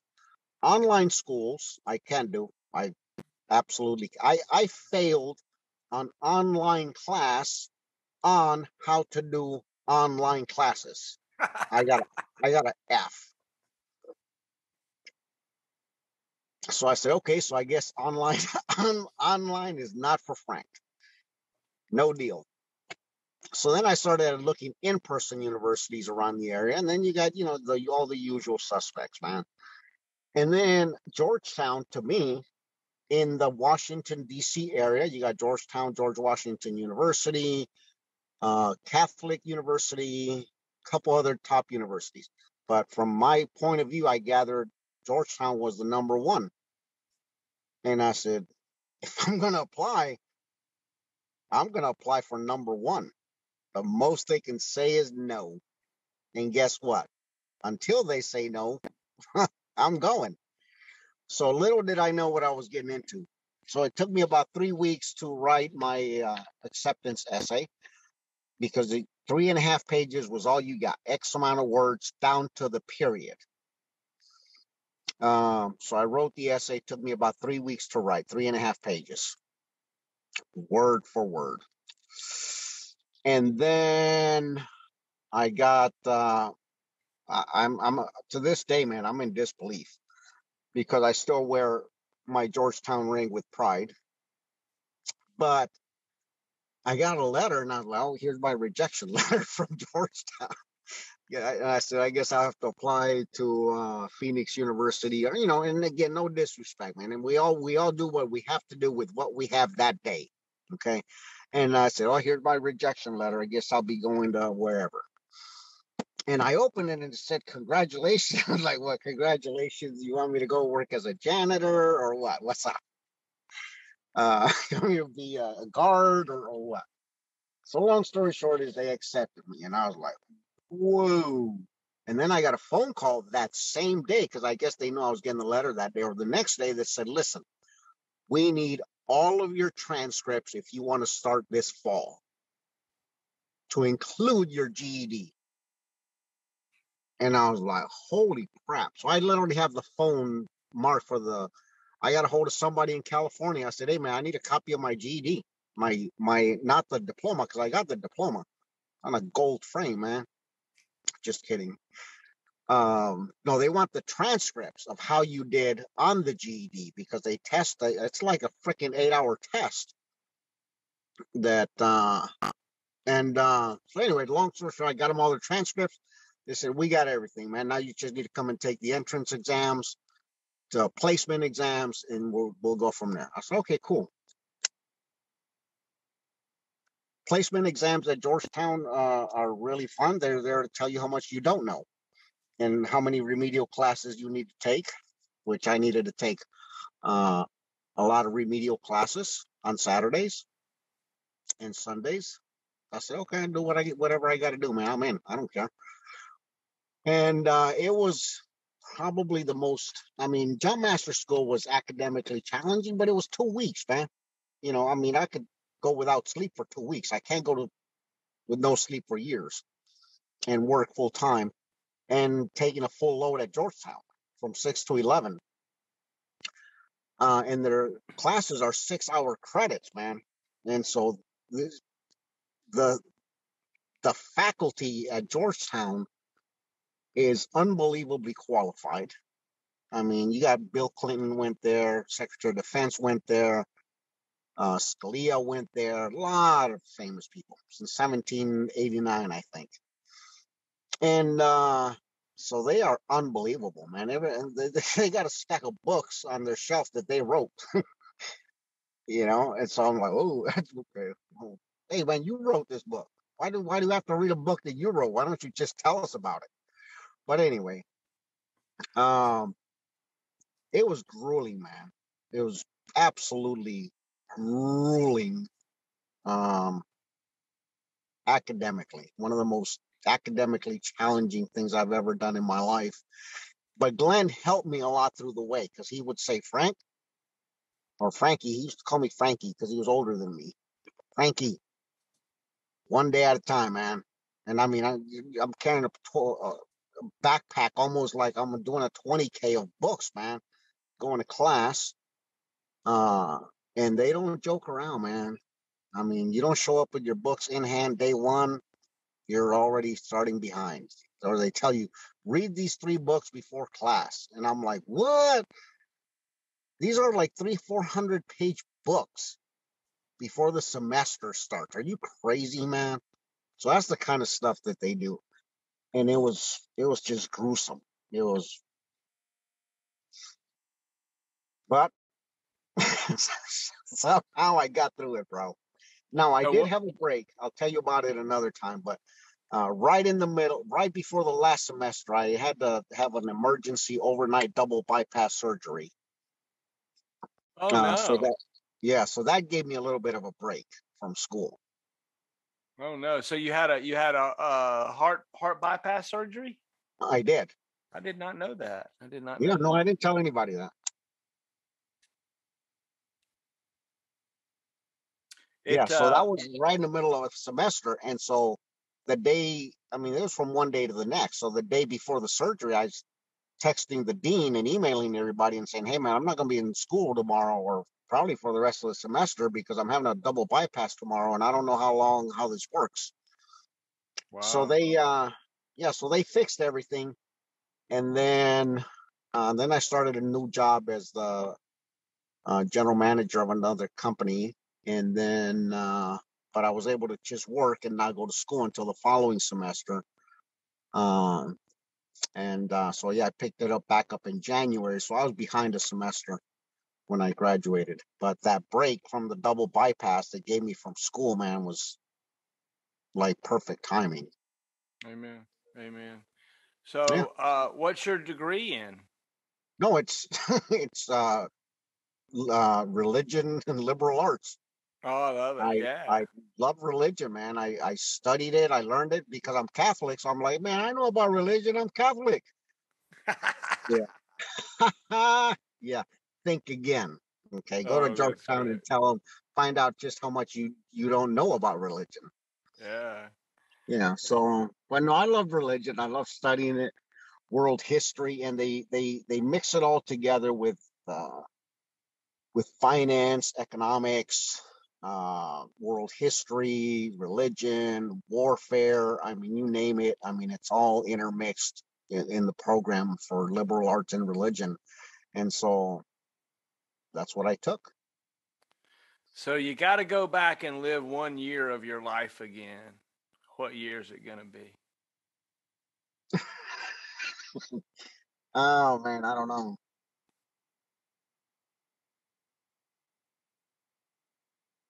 No, I really, I've had so many good years, bro. Yeah. I honestly I couldn't pick one, man. Yeah. I mean, the last, so no, but back on education, then like a dumbass, I went and decided I needed not only to go to Georgetown, but get an MBA. Oh, So I, really? yeah, so I got an MBA a couple of years ago. That was another really not so smart move on my part. That was another grueling thing I did to myself. It's But tough. Yeah. yeah, but anyway, I just wanted it so there's my kids. I said seriously, bro, I'm in my 50s. I got an MBA. Went to Georgetown in my 50s. I don't want to hear it. Okay, don't want to hear it. Don't have the time for it. Go to school. Go to college. Get your degree. Get on with a good life. Okay, Amen. Amen. but uh, but no, man, life has been so good. Like today, that's why I posted that thing on Facebook about loving fate. I have now 20 COVID. What year did COVID start, man? Uh, 2019, the very was end it of not, was it 2019. 19 or 20? Well, we went on lockdown on March of 2020. Okay. Yeah. So March of 2020 is when I got laid off because of COVID. I was working in Times Square at a hotel, huge, nice hotel, beautiful hotel, 873 rooms. And I remember the last train ride out of there that night, March 23rd, 2020. Being inactive, being laid off, but I was still, uh, getting unemployment like everybody else. Um, it set me into a really, really deep depression when I'm inactive. That's why I'm addicted to work, because uh, it keeps me healthy. Not working is the worst thing that can happen to me. Um, and so it set me into a really, really deep depression where I needed professional help. And I'm telling you this because I'm not afraid that all other veterans to never ever hesitate, man, to call the VA hotline, call your friends, call somebody, and just say, I need some help, man. I need somebody to talk to, because that's how bad I was. I mean, and it just got really bad. And I'm not looking for pity, because it wasn't just me, it was the whole country, man. The whole country, millions of people were going through this. Uh, I'm just telling you how it affected me personally. I cannot be not working. I've been working since I was 10 years old. Okay, it's what I do. It's what defines me. It's what makes me. It's my work. That's it. Um, and so yeah, so 2020 was a really, really bad year, and so for me personally, uh, emotionally, mentally, just a really bad year. Um, but here we are. Amen. Amen. Yeah. Well, thanks for sharing that. It's look. If life was easy, it wouldn't be no fun. There's something about it that makes it challenging every minute of every day. Thank you so much for sharing Yeah, sharing no, with but me. no, I just tell, I mean, young kids, veterans my age, regardless, man, everything immaterial. If you need help, reach out, man. Just reach out. Just ask. Amen. The VA hotline is unbelievable, man. I have enjoyed this. This has gone. How long have we been in there? We've been in two and a Way half too long, bro. hours. That's awesome, right? That's awesome, right? It is. It's just a testament to how awesome you are and our long relationship. And I mean, you were one of the guys. You took Ginger and I in and really cared for us. You were a great squad leader of mine. You're one of those guys that if I needed to call somebody, you're on that list. I'm calling my buddy. When I need help. And thanks for your support with Marshall in the Middle and the Heroes I Know. And thanks for agreeing to do an interview with me when it's not always fun to talk about the heartaches in our lives sometimes. Yeah, no, it isn't. But it's especially hard to talk about it with non-veterans. I mean, I'll just leave it at that. It is. Some people are good at it, some people are not. But veterans, it just comes natural because you don't have to explain every acronym. You don't have to explain every word. You don't have to explain the feeling. You don't have to explain team spirit. You don't have to explain green ramp. You don't have to explain Sicily drop zone in the summer trying to dig that friggin' Vulcan in. Uh, and the misery that we shared, you know. But no, man, seriously, our joining the army was the best thing I ever did. And you asked me on the questionnaire that you sent me because my brother brought this up, and then we'll cut it short because I know there's no way you can do this for too much longer, and I got to work tomorrow. But joining the army just 2-3 days ago, man. My brother, one of my younger brother calls me, and he literally told me, he goes, "You left us, man. We were kids." And so he doesn't know that I carried that guilt. I carried the guilt of leaving them up until my mom passed away, when I told her, I said, "Look, the kids are good, man. I'm helping them. I'm helping all of them. I will continue to help them long after you pass away." Because I knew we both knew she was going to pass. And so we had a long talk. And I told her, "You don't have to worry about that. Okay. They're going to be fine. I'm going to be here for them." Lately, they've been here a lot more for me than I have been for them throughout their lives. But I needed them these last 2 years, and they've been there for me. But in the same sentence that he told me, he said, "You abandoned us, man." And I was a little kid, and I was sad, and I was heartbroken. He said, "But I wouldn't be where I am today if it wasn't for you." So what do you do, man? Hey, you do what you keep doing, right? You do what fate, right? That's what it is. It's about that fate. You have to love fate, man. So let's close it out with this. Why don't you call your battery to attention, and then sign out, and we'll call it good. How about that? I don't think I've done that in years, bro. Yeah, it gets the heart pumping. No, nobody's ever even heard me being a first sergeant. I talked to my daughter when she lived with me, and she told me the other day that she's still scared of how I talk when I'm in my first sergeant mode, man. Yeah. Everybody tells me, "Oh, you're being first sergeant again." And it's like, "Oh, it's just me. I can't help it." It's just who I am, bro.